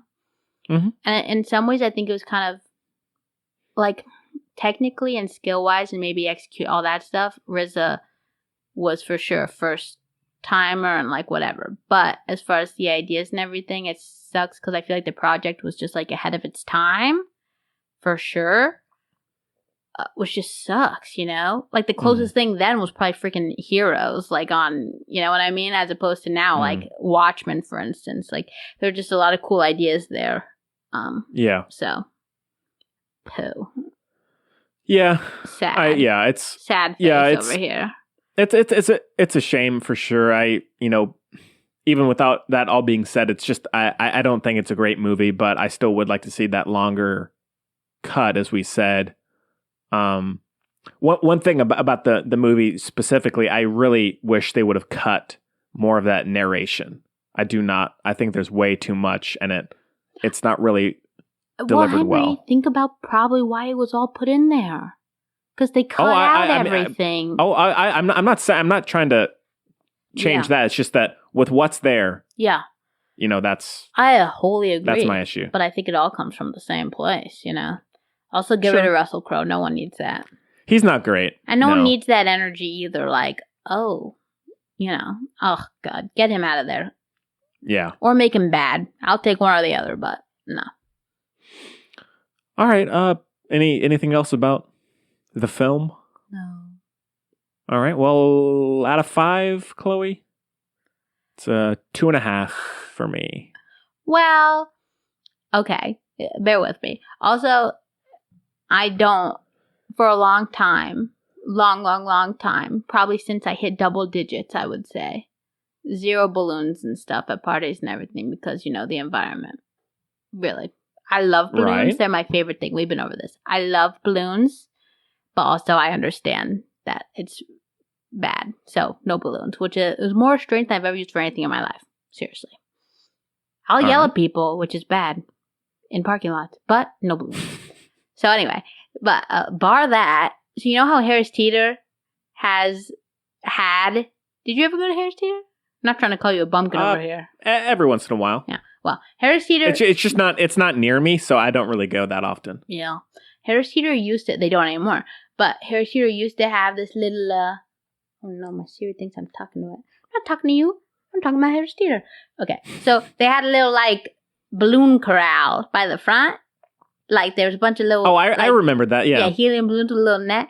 And when you were there, you got to leave with a little balloon, okay? So this is what I picture in my head for whatever reason. It's that, and we're not in Harris Teeter, okay? It's a vacuum, okay? It's just that thing. The corral, the balloon corral. And you take your balloon, and as you pull it out of the corral into freedom, into your hand, this partnership, immediately... It bursts. But no noise. No noise. It just falls apart. Oh, good. Oh, but also, I just realized this isn't right. The ribbon and everything is still floating, but the balloon is burst. You know? Interesting. Maybe a little Pennywise. Oh. You know. No thanks. Yeah. That's cool. a good movie. Well, let's... We love that movie. Let's get into our... News. What'd you give it? I gave it 2.5. I did it again? Are you I think serious? I think so. Gosh. But it's okay. I can't believe it. It's maybe good to confirm you say it. It like an auctioneer, maybe. I don't know. Quicksilver. We'll have to ask I only know Quicksilver because of Evan Peters. That's it. Okay. Yeah. Yeah. So we got a little news. Should we touch on The Tax Collector? Shia LaBeouf's new film, maybe? Absolutely. So this is a upcoming Netflix original coming out on August 7th. So soon. Coming up. It's directed by David Ayer, who did End of Watch, Fury, Suicide Squad, oh boy, Bright, some of which we reviewed on the show. Shia LaBeouf is a tax collector for gangs, and he like goes around as like an enforcer almost.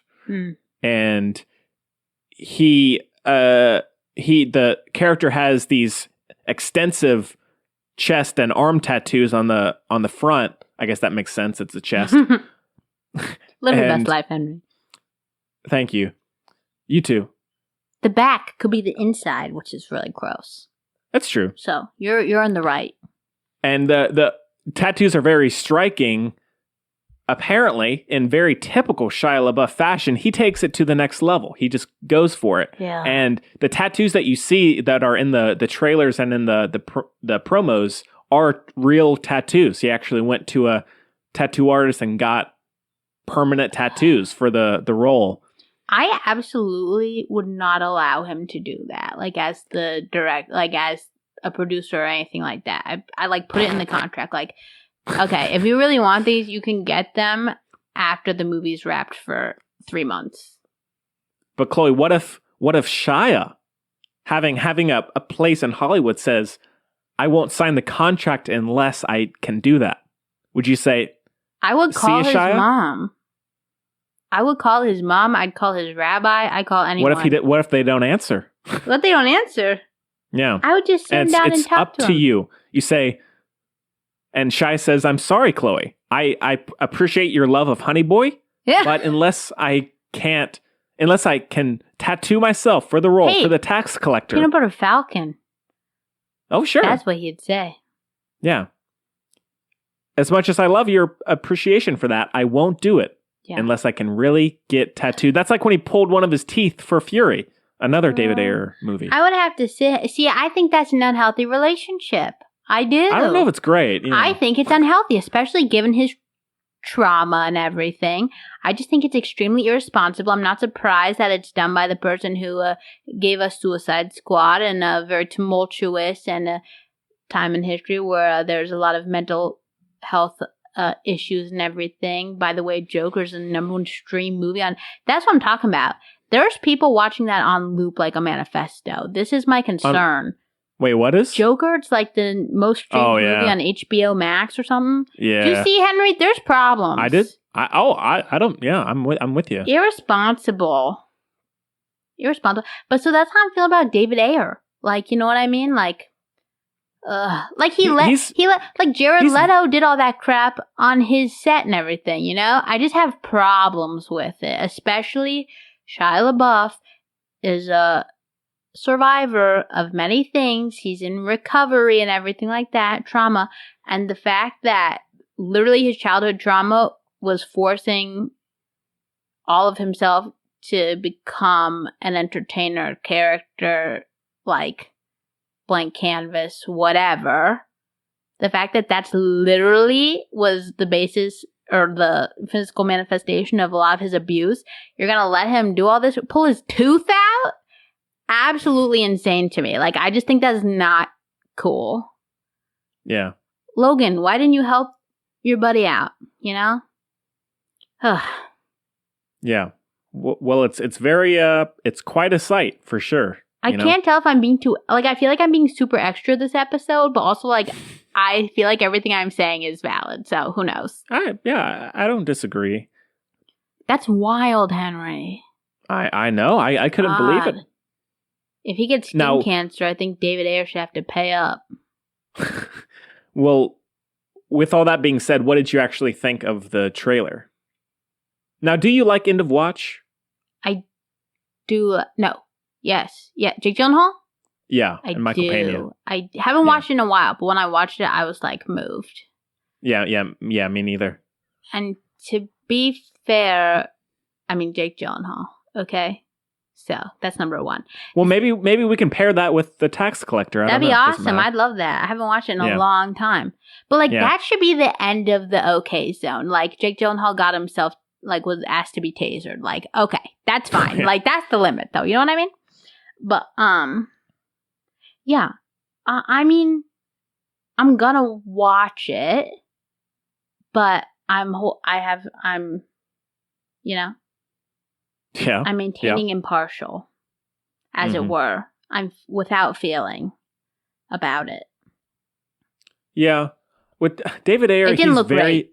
It didn't look terrible, though. It didn't look great. Yeah. I'll watch it for the performances is probably my most straightforward answer. I would Certainly agree. not for the story. I can tell you that right now. I am not watching it for the story. Yeah, with David Ayer, he's very hit and miss for me. I like Suicide Squad to a degree. I would say End of Watch is his best by far. And it was like was it his first? No, he had done other stuff. But like a biggie? That was the one that really got him there. I'm getting, not that it's David Ayer in particular, I'm getting a little tired of these like kind of trashy gangster movies. Yeah. Like modern day. I don't know, something about the style just doesn't do it for me. And you know, not that it's inherently bad, because there are others in that subgenre, so to speak, that I like. But they have those like watch commercial vibes. Yeah. Like Keep It, you know, or like those really annoying car commercials, you know? Oh yeah. Not Subaru ones, not the Matthew McConaughey ones. I mean like the other ones where you don't even know it's about a car for like the first half. And then you're like, really? Okay, great. Yeah. Or you do know it's about a car. No. I'm wrong, Henry. You know it's about a car the whole time, but it's like close-ups of shine, you know, but no voice. Yeah. It's just like dramatic music and that. What you said about the trailer, I'm on the same level. I'll see it for Shia LaBeouf, and I'll watch what David Ayer makes. Even if I don't like it, I'll probably watch it. The story, I could not care less, really. I'm fine with the crime movie, but it just feels kind of tired at this point. Mm-hmm. And I think Shia looks very good in it. You know, I'm very excited to see his performance in it. It's just that everything else is a fairly hopefully it's not boring. Subpar. Ooh. I hope not. Even the performance hopefully isn't boring. You know, I'd probably rather watch Bronson. We'll find out. Yeah, but that one comes out on in August 7th. Ooh. So short time before that one is out. That's crazy. Yeah. All right. Well, the other bit of news is Netflix released their top 10 most watched original movies. I think just today or in the last day, they did a little survey. Chloe, you froze for a second. You froze as well, buddy. Okay. They keep going. And they good? Okay. Sorry about that. We're doing this remotely, so we have some occasional technical problems. I might just start at the top 10 and go to number 1, if that's cool with you, Chloe. So the first one is The Perfect Date. Chloe, have you seen this? What is that? I have no idea. But that is at number 10 with 48 million views. The Perfect Date. Number 9. And one thing that they did specify, all 10 of these movies have been released in the last 3 years. Okay. What about that Christmas Prince movie? People watch it. Don't think that would be interesting if each account or each profile rather get like one viewing, not like 12 viewings by one. You know, because that would be, you know, Miss Stevens would be off the charts if it was just, you know, if it showed every time I watched it. Yeah. Number 9, The Platform. Another one I have not seen. No. Which is like a sci-fi horror film. I think earlier this year it came out. Never heard of it. That has 56 million. Nothing. All right. Okay. Number 8, The Wrong Missy with David Spade. Whoa. With 59 million. And what's her name? Kirsten Shaw, right? No, not Kirsten Shaw. No. What's her name? Oh crap! I know who you mean. I don't know her name though. Oh, I feel terrible. Number Lauren Lapkus. 7. Lauren Lapkus. I got there. Oh yeah. Number 7 is with it Lauren 60. Lapkus? I have zero recollection now. I've actually never even watched a trailer for that. I haven't watched it. That's another one I haven't watched. Yeah, it is Lauren Lapkus. Okay. Number 7 with 63 million is Triple Frontier. No idea. The Henry, Ben I thought Affleck... we were a movie podcast. well, I mean, this is the Ben Affleck, Charlie Hunnam, Never Michael heard Payne. of it. It's by the guy who did All Is Lost and A Most Violent Year, J.C. Chandler. Nothing. I think that came out last year, maybe. Number 6 with 64 million, The Irishman. Okay. So yeah, that's one for us. Number 5, 73 million, Murder Mystery, the Adam Sandler, Jennifer Aniston comedy. I've yet to give that a poke, shockingly. Yeah. Number 4, 6 Underground with 83 million. Dear Lord.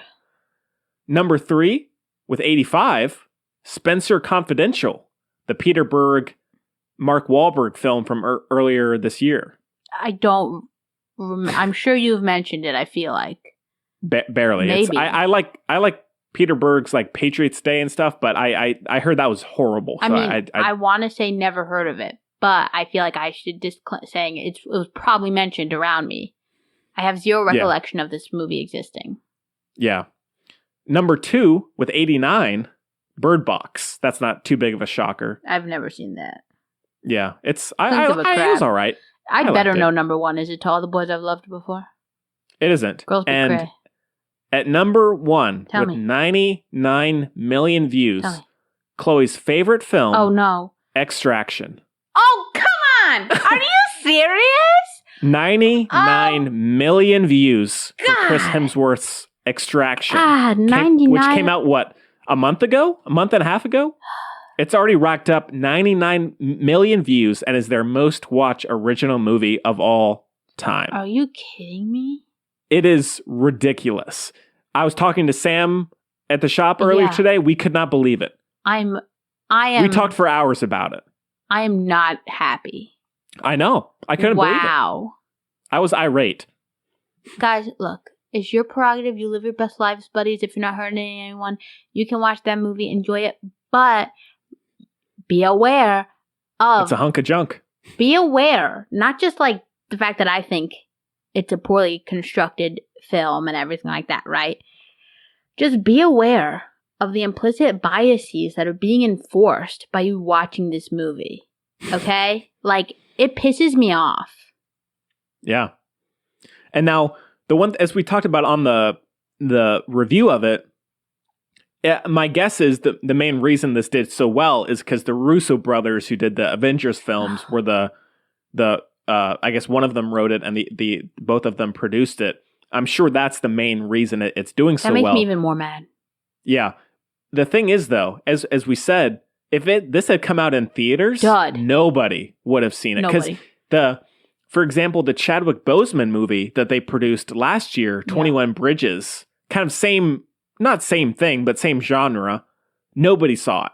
And like that would be the same thing with this, I'm sure. I can't be 100%, but like if this had come out in theaters at the normal time, a bomb. Maybe not a bomb, but a very big disappointment. I'm sure of it. Yeah. You know? But no, it is skyrocketed to the top. I'm livid. Yeah. Ugh. So, there you go. Your top 10. I'm very frustrated, Henry. Further frustrated because it happens every time. You know how you're like, "What's up?" and I'm like, "Oh, I was gonna say I had a story. I can't remember." Right? Happened with news every single time. Like there was something I was like, "Oh yeah, we gotta talk about this at news." Because we didn't talk about it last week, like it's been around, but I have no idea what it is / was / could be. So I'm heartbroken. Yeah. Well, if it comes to you, just let us know. Yeah, I'll write it into the Film Buds podcast. Yeah, I was going to say and then I'll rate the show and leave a review on iTunes. Yeah, that's the way to do it. Tell us your favorite original Netflix movie. The Film Buds podcast at gmail.com. We'd love to hear from you. I would love that. I would be very curious. I would love to comment do on list. Facebook like those nice people did earlier. Yeah. I would love to do a list of the Film Buds top 5 Netflix That'd be originals. Cool. I can't even think of any. Yeah, let's get to our listener questions. So, as I just said, the Film Buds podcast at gmail.com is where you can reach us at. Also, Facebook, Twitter, and Instagram at Film Buds. So if you haven't already, please follow us there, comment, like, all that stuff, share with your buddies. Address. Yeah, if you want, join our mailing list at thefilmbuds.com, all that good stuff. Mail Henry things after you find his address. If you want. I mean, so as long as it's not harmful, feel free to. Fair enough. Harmful will be a copy of Extraction. Yeah. That was weak. I'm sorry. Go ahead. No, that would be hysterical if someone actually did that. Okay, the one we have this week, let's see who we got here. Who's it going to be? It's from Thompson Morn. Whoa, that's a cool name. It's a cool name for sure. Thompson Moore. And he says, "Greetings, my friends. Hello. This is my first message to you." Hello. We know we would have remembered your name, Thompson. That's For sure. That's in the noggin for life. He's tell me what you think of the James Gray response to Ad Astra's science criticisms. Do you think the situation is justified, or is it just too harsh compared to others who easily pass without it? I wouldn't make it through work without you two in my ear. Oh my goodness. We love you, Thompson. I wonder what you do where that's possible. I bet it's an office. That's my guess. You're allowed to do that in an office? If you're You know, subtle, live your best covert. life, Thompson. You know, I'm just all do for the little it. one ear. Don't get me Just wrong. do the one ear. I'm all for it. Just do the one ear. Especially you got that AirPod. Maybe Yeah, be Thompson's got creative. maybe Thompson's got long hair. Who knows? Maybe. Who's to say? Let us know. I would be curious. That's the coolest name ever. That sounds like pre-superhero name. Like that's the name of somebody who, you know what I mean? Oh yeah. I feel like they have names like that before they even book it. It's like their destiny because their names are super, well constructed. Yeah. You know? So what Thompson Morn is referring to is in the last couple of days, James Gray, who did Ad Astra, which we reviewed on the show last year, and he also did The Lost City of Z, he came out with a response to the critics who were mostly me hating on the scientific inaccuracies of the film. And so this is an article from IndieWire by, let's see who it is, Zach Sharf. See, that's got nothing on Thompson Moore, and I can tell you that. That's true. Yeah, sorry, buddy. Congrats on the IndieWire job, though. That's cool. And so just to kind of paraphrase here, he says, just how accurate do space movies have to be when it comes to science? Following the release of James Gray's Ad Astra last fall, the film came under fire by the likes of Neil deGrasse Tyson for containing numerous scientific inaccuracies. NBC News published an essay titled "What Ad Astra and Brad Pitt Got Wrong About Space Travel." Okay. Kip Thorne. And all the negative reviews were written by Christopher Nolan and me. We sat down, probably. had some tea around the fire, roasted some marshmallows, called Kip. We Skyped with Kip Thorne, and we all had a little roast a little fest. chat about it. Yeah, we made a little burn book. Yeah, and James Gray came out with a response here. He says, "We were trying to do a kind of fable or a myth in space. There are people who criticize your films, and a lot of times, to my face, they say things. It's pretty funny. The assumption is you are a director and everybody lies to you. That's not true in my case. Everybody comes to me and is like, you know what I hate about your movie is? A lot of the times they make a good point, but one thing that troubled me about Ad Astra was when people said, well, in the actual science, his hair would be floating in 0G, or he wouldn't be able to sail through the rings of a planet." Yeah. And he went on to say, "To me, it's a very fatuous level of critique. You don't read the myth of Icarus and say, wax on feathers wouldn't allow you to fly." He just compared Ad Astra to the story of Icarus.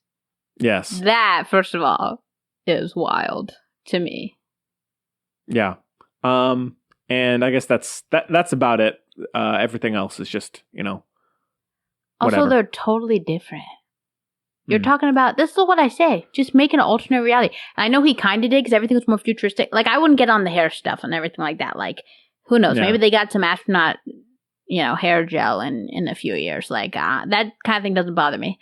But, like, I remember my dad being, like, irritated by the space ring stuff. Like, the whole movie, he was mad.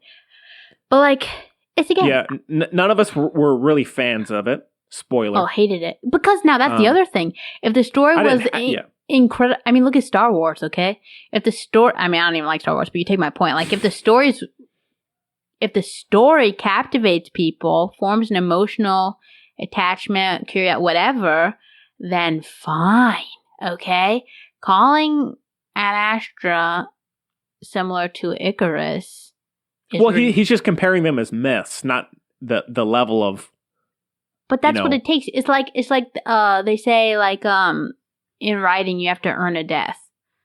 You know, right? You can't just have a character plop out for someone to cry or whatever, a plot point. You know what I mean? Like, so that's what I feel like he didn't have, which is why I'm saying like with Star Wars or whatever, like he didn't have anything behind it, which would have made it fine. Now, what is important to note is while we weren't fans of it, it was very well received across the board by a lot of people. Well, it got Neil. pretty positive, and so it's not like the film was trashed completely, Let's ask and Buzz. people are just, and so it's like. Because I was talking to people at work, all really liked it. Oh, don't tell me Crumit liked it. I'll be so sad. I don't think he's seen it. Good. Not him. Good. But critically, it did quite well, and so it's like, not to say that we're incorrect, Chloe, but I'm not. The movie sucked. But like, what they did to Ruth Nega's character in that movie is truly shameful. Yeah, and the wife, that whole thing, the little cologne commercial. Give me a break. Yeah, I can feel for James Gray saying that. Oh, Papa got mad about the glass and stuff. Remember the bio stuff? We bleeped it out. Right. Remember the whole thing with that? But my dad was pissed. He said, "This is totally not a thing." Yeah, when I was watching it, that stuff doesn't really affect me all that much. I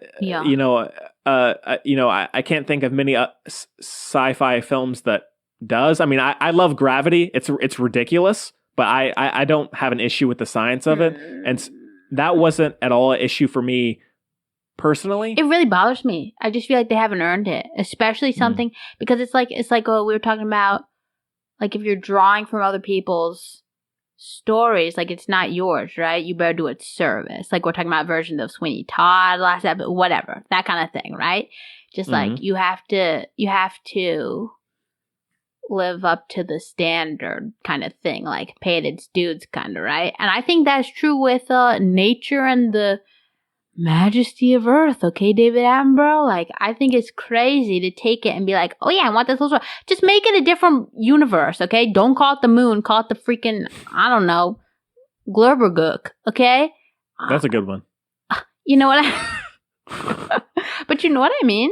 So it really does irk me, like, no, like, you don't, and again, it's like Christopher Nolan put the time and effort and respect into his stories, his characters, his audience to make sure everything was at least plausible. He just called up Kip Thorne. Like, that's sick. That's so cool. Mm-hmm. And I cut you off, so I apologize. Yeah. But the last thing is, like, we've been over this, like the beauty of movies, especially like sci-fi and stuff like that. Like my dad loved Star Trek, and part of which it's obviously it's like a space opera, right? But like a lot of stuff, and even like silly stuff like what's that called? Oh god, what's the crappy spy called with the shoe phone? Anyway, the point is the point is like lots of old stuff. Where, like, it sparked imagination and everything, right? Like, a lot of that stuff has come to fruition. Like, the freaking talking to, having a video call someone on your watch. Like, that used to be sci-fi, now it's real. You know what I mean? Like, because the potential is there. And that's what I think is beautiful, is, like, movies, especially kind of big imagination-filling ones and everything like that, is, like, they inspire people in all different ways. Like, it makes some people want to make movies, but then it really, like, maybe makes someone fall in love with space, that kind of thing, So I do think it's kind of a betrayal. I think you have to be kind of, like, conceited, at least in the way, like, you're so full of yourself, you haven't left room for anybody else, I really do. Because it's you're communicating art into the world, like, Yeah. Yeah. It does. I would be curious to rewatch it just to see how it plays on a second viewing, but I can understand his defense of, I don't know, because again, there are a lot of people who really love it, so it's not like a film was trashed across the board and he's having to defend this part of it, it got very strong reviews in a lot of places. It's just that it was terrible. It was so bad. Because again, it's not just the science. Also, the plot sucked. The characters had no depth. Like, it was just, that's what I mean. Like, yeah. Now, was something like Arrival, was that criticized? I can't remember if it was. I mean, for science, like, I don't know. I don't know. But again, they worked with like actual, linguistic anthropologists and like all that stuff. So like, something there, Yeah. Ugh. Yeah, it's, more power to him to come out and defend it. Why not? Nah, he pisses. I hate it when people are like, yeah, and it's funny. Like, I think that's so dismissive. Ugh. Well. Also, I'm being me, but I just think, like, I think you can tell a lot. Like, you know how I'm not really one for separating the art from the artist usually? I know, Harry Potter, I know. But that's, I know, I'm sorry. I know, I'm grappling with it. It's a tough situation. It's all good. But, like, the art from the artist kind of thing, like, a lot of times I think the art, if it's any good, if it's honest or whatever, it says something about the artist, right? So what I mean by that is, like, it makes sense that air of entitlement that I get from him is what I get from the movie as well. Yeah, fair enough. It sure don't pass the Bechdel test, I can tell you that. Right. I don't think it's really bad for a director to come out and say it's funny when someone criticizes his movie. Like, I don't know. I don't think it's bad, but it certainly rubs me it's just why is that? The kind of response that, It's why so is that? dismissive. And no, I'm not saying I just disagree with you, but in what way? What do you mean?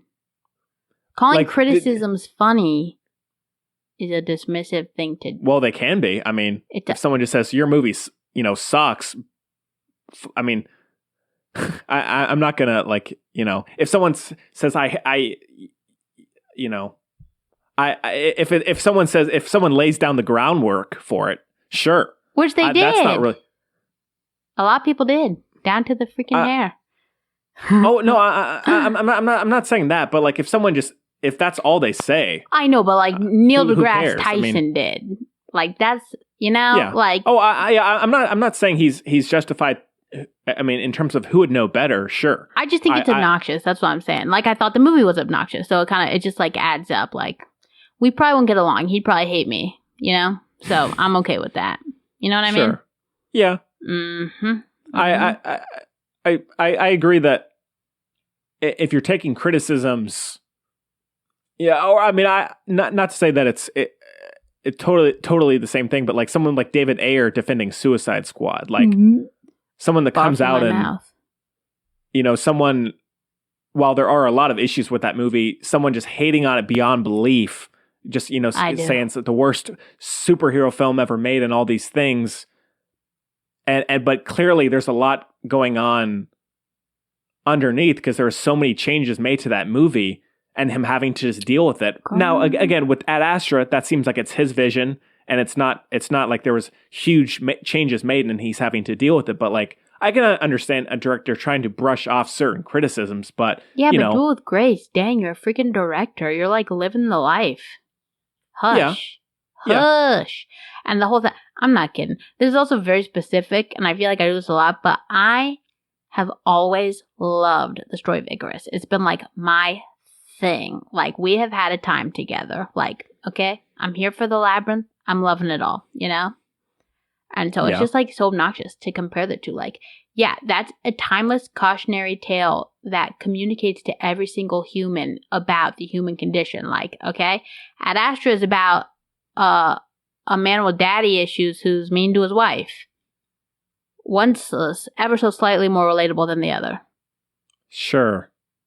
Mm-hmm. Yeah, I'm with you totally.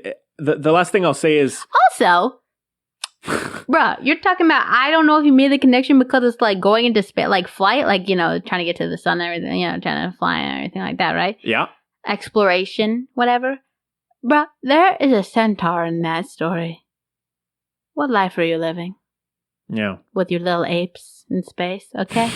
Goodbye. Good night. Yeah. Farewell. So long. It's just that for me, like, at the end of the day, it's just a sci-fi movie. So, We've always had this discussion, though. I cannot with bad sci-fi. It's not saying this is a true story. Everything in it is true. It's just it's a sci-fi film where they're having a Mad Max Fury Road chase on the moon. Like, it's not, But they try. It takes itself so seriously. It's intellectual and everything, and blah blah blah blah blah. But it's all. I'm on the same page. I'm totally for people criticizing the science of something. I can also just see how a director can move past it. I'm sure because he did in the first place. Dear Lord. Yeah. Again, you're either a Christopher Nolan, you're a what's his name? Gray. You're Gray. a Grayman. You know? Yeah. You know Thompson? I hope work's going well today. I hope so. Or quarantine or whatever you're doing. To all the buddies, in fact. He could be he could be at home working. It could be Yeah. Who knows? Sure, and or quarantine. Yeah. All right. Well, thanks again for the question. And the Film Buds Podcast at gmail.com. Just one more time. Is where you can reach us at. All right. Well, let's end off with our picks of the week, Chloe, shall we? Yeah. Oh, this one is actually. Yeah. Thank you, Thompson. Oh, you're welcome. And Henry, because I would have forgotten, because I have several times. A while ago, my dad and I finished Space Force. You haven't talked about that yet. Yeah. Greg Daniels, Benny Schwartz, my favorite. Yeah. I feel so bad. I always want to call him Michael Scott, Steve Carell. I feel so bad. Tawny Newsom's in, like, lots of people are in it, right? John Malkovich. Anyway, big old, huge, ridiculous cast. And I thought now the series. Before you say anything, the series did get fairly mixed reviews, which was surprising. Were you? I would say the show is more surprising than the mixed reviews. Like, I couldn't believe how bad it was. I was so mad. Really? I was so mad. And there were certain things where I was like, how did this get through? Like, I'm about to be on my soapbox again, okay? But it matters. Like who thought it was Did you say it's done by Greg Daniels? Yeah. Oh, okay. Why do you think... right? Or Mike Schur? No, both of them, I think, right?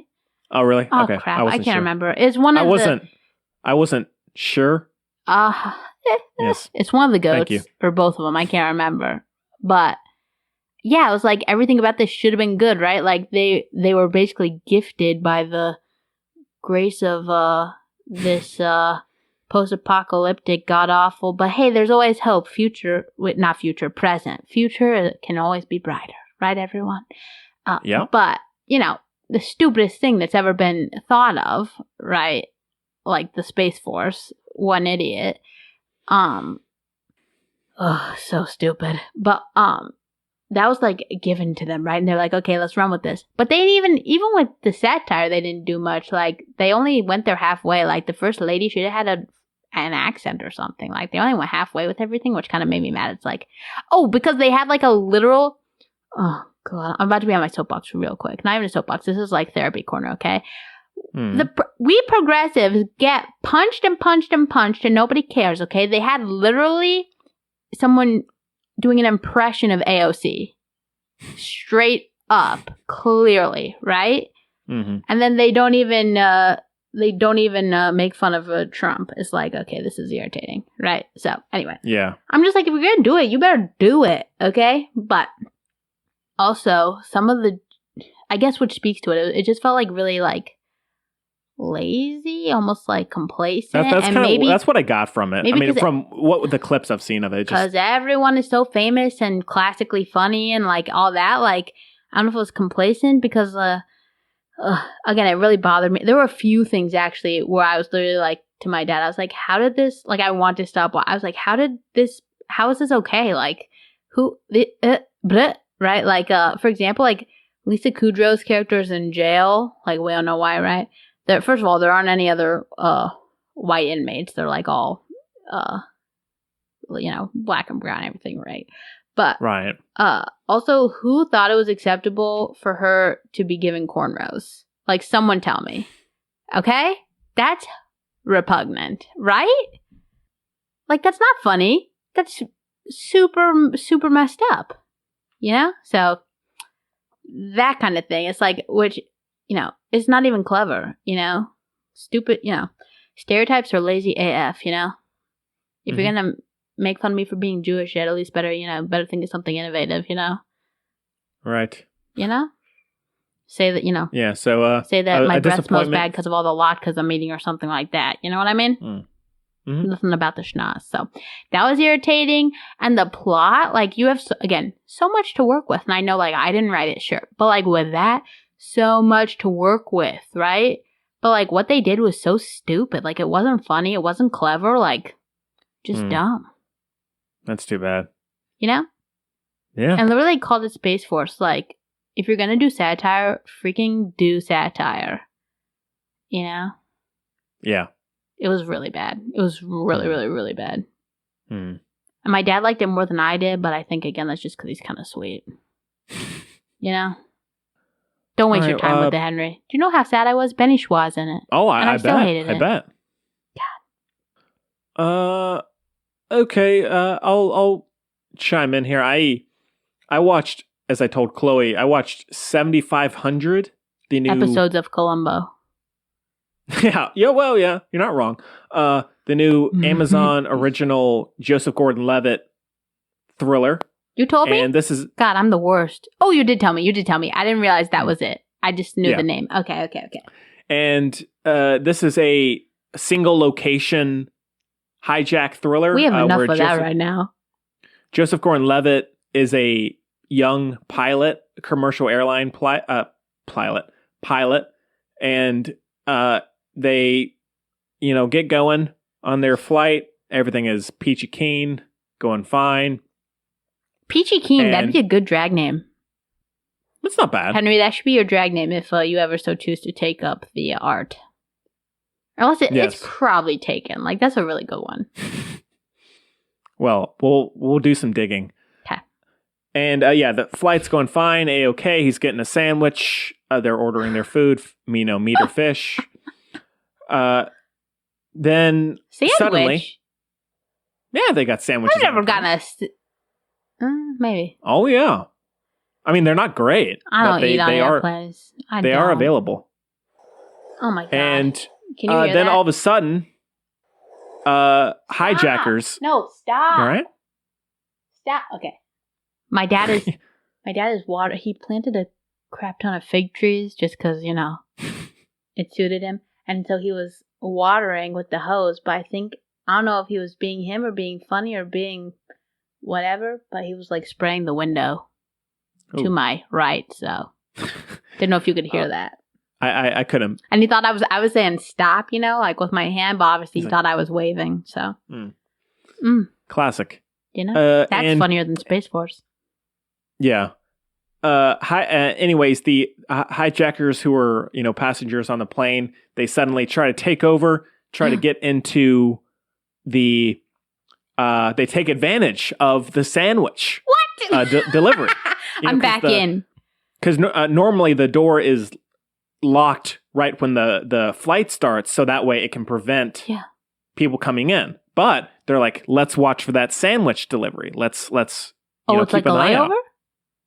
What's up? A layover? No. I can't understand this. Before they take off, they're waiting for a sandwich? No. So for the food to be put on the plane? No, the food's there. The food is on the plane. They're flying up. Okay. Normal flight. The thing is, when after the pilots have ordered, the cabin door. Yes, Gotcha. I'm sorry, I didn't specify. Gotcha. This is not an in-air delivery. Cockpit. All right, I'm with you. That would be amazing, though. Anyways, they break in and they stuff happens to the other pilot, but Joseph Gordon-Levitt is able to force out most of them and lock it, but then knock one of them unconscious, and he ties him up, okay. and then He got rope in the cock in the. He got rope in there. He does the It's seat fine. that's He's a Boy Scout. Yeah, I got you. Oh, emergency landing. yeah. That's dumb. And then the hijackers that you can see. You all right? You all right? Here, come here. My Even people hanging here. my dad just walked in. Hey, Gary. And I think, here you go. We're almost at the end, so you can be around. You don't have to whisper. Jeez. Okay, so Hi, Henry. you should have seen the face. My dad Gary. walked in and realized I was still doing the podcast, I guess, during his little window stunt. And he went, it was very amusing. Okay, sorry, continue. We're talking about it's fine, yeah. movie. And so the majority of the movie is Joseph Gordon-Levitt stuck in the cockpit trying to figure out what to do. And there's some questions that arise of, well, if I open the door, they'll let everybody go. But if he keeps the door locked, they'll start killing hostages. Because they want control of the plane. They're going to kill everyone anyway. Whatever. That's dumb. And it's a fairly decent thriller. I like single location. Why doesn't he just do some little twirly whirls so they fall? They hit their head or whatever. Well, he did some of that. He did some of that. Presumably that would be smart because everybody, buckle up, put that light on, and then. And I like single location movies. Joseph Gordon-Levitt is quite good. Always. There's nothing really, noteworthy about it to really talk about. It's just kind of a decent thriller. The one thing though, there is a bit of towards the end. A little too much unneeded Stockholm syndrome that you're just not really. It doesn't really feel. It's like I really want that sandwich. Yeah. Was it like Lord of the Flies? Did the passengers start? They like the whatever. No. It's one of the hijackers and Joseph Gordon-Levitt. Oh, they fall in love? Not necessarily. Okay. It just feels a little out of place for what's just happened. Yeah. It just doesn't totally work. He's a forgiving man. Yeah, but if you see what happens, you wouldn't be as. I don't think he would be as forgiving in reality. No. But still, it was okay. It's an hour and a half or so, in and out, done. Just no like problem. A flight to New York from here. Yeah. Well said. That's about it. Actually, I watched The Trip to Greece. It was okay. Of course, Rob Brydon. Not as good as the first two by far. No, that's true. There's a TV show. Yeah. It's good. So that's about it. Have we watched anything? Just Eve. We've been watching Killing Eve. I saw yeah. the first season already a while ago, and then the ending pissed me off so much. I was like, I cannot with this, so I didn't watch the second season. But now we're watching it together, and now we're on season 3. We just watched episode 1. It's a mess, but whatever. All right. We don't know what's going to happen. Well, which is probably good. That's good commentary. For suspense. There you go. No, because now I feel like a crazy person. This is a bit of a... Well, Chloe always calls it. She knows what's going to happen. Yeah, I think I might have tendencies. Even though they're weird. It's weird not good. happenings. I don't feel good about it. Like, I watched this is tangential. I watched this thing called Celebrity Gogglebox. Just leave me alone. It's basically like famous British people watch TV, and you're watching them watch TV, and it's my favorite thing in the whole world. I know. Sounds amazing. My favorite thing in the whole world. So anyway, so they watch Killing Eve and stuff, and it's like, it makes me feel like, again, I feel like I might have issues because they are always shocked by what happens, and I know what's gonna, don't I? You can't not. I always say what's going to happen. And it makes me very unhappy with myself. Mm-hmm. Also, I hate Eve. I don't know if it's a hot take. She's my least favorite character. I don't know. You've never seen it? Nope. Henry, you would love it. Yeah. I'm not kidding. You would seriously love it. I shouldn't tell you this. Take your headphones out so I can tell the audience. Well, I'm going to hear it anyways when I'm... You listen to the whole thing? Not the whole thing. I can skip it. Okay, so take them out. I think Oopsie. Henry... I'm going to block I think Henry will love this so much that I was going to get him the book series for his birthday. Yeah. So... Am I safe? So you should definitely watch it. Okay. Very up your alley. Alrighty. So good. Cool. Henry's been watching a lot of Columbo. I have. I approve. I'm a big fan. But I've seen them all so many times that I can't watch anymore because I just know what's going to happen. And Yeah, that's fair enough. I'm sure I'll get there too. It's almost predetermined from the start. You know who the bad guy is. Don't remind me. And you know Columbo's going to get him almost every time. Yeah. Not every time, but almost. Spoiler. If Columbo doesn't get him, Perry Mason will. Yeah. Oh, yeah, we love Perry Mason. Well, Perry Mason will defend them. Okay, well, I guess that about does it. Sadly. So sad. Now, Have you enjoyed your time? Immensely. Now, next week on the show, I don't know. Is Chloe anything that comes to mind? No, but seldom does anything. So This is true. time will tell. But you have a bonus episode. I do, yeah. So tomorrow, I think I'll make an appearance. I think I'll pop in for the intro. We're gonna do it around 3. Perfect. That's cool. So yeah, friend of the show, Allie, who was on the Hamilton show, which everybody's listened to that. She and I are going to be talking some Star Wars, which is going to be great, and that will be up on Bandcamp. The filmbuds.bandcamp.com is the link. So that'll be up within the next week, hopefully, and we'll figure something good out. Oh, It'll be good. Yeah, 100%. for sure. Okay. Didn't Ad Astra make you mad because it was scientifically so unfactual? Yeah. Incorrect? Implausible? Yeah. Very distracting. There you go. Oh, I Stupid. I get you. Oh, you were on that episode. You already had your show. Yeah, go back and listen to that. I did. Yeah. Okay, well, Chloe, as always, it's great to see you. Gary, it's great to see you too. Good seeing you. Henry, you're the best. You're the best too. Your hair game is on top. Thank you. 11 out of 10. Thank you so much. Your hair is rocking too. I'm liking it. Yeah, I almost didn't recognize you, Henry. Oh yeah. Well, that's That's a problem now. All right. Well, we really hope you enjoyed the show. Oh my god. How much? 6,958 as much as we did. That was pretty low, but I really hated that first movie. But I love talking to you, Henry. Yeah. And we'll see you next time. Bye. Bye-bye. Food and drinks, my mood makes you think that this life's made for a king. The room starts to shake, so smooth if you blink, you might just miss the whole thing. It's just a different way to move in the high life. So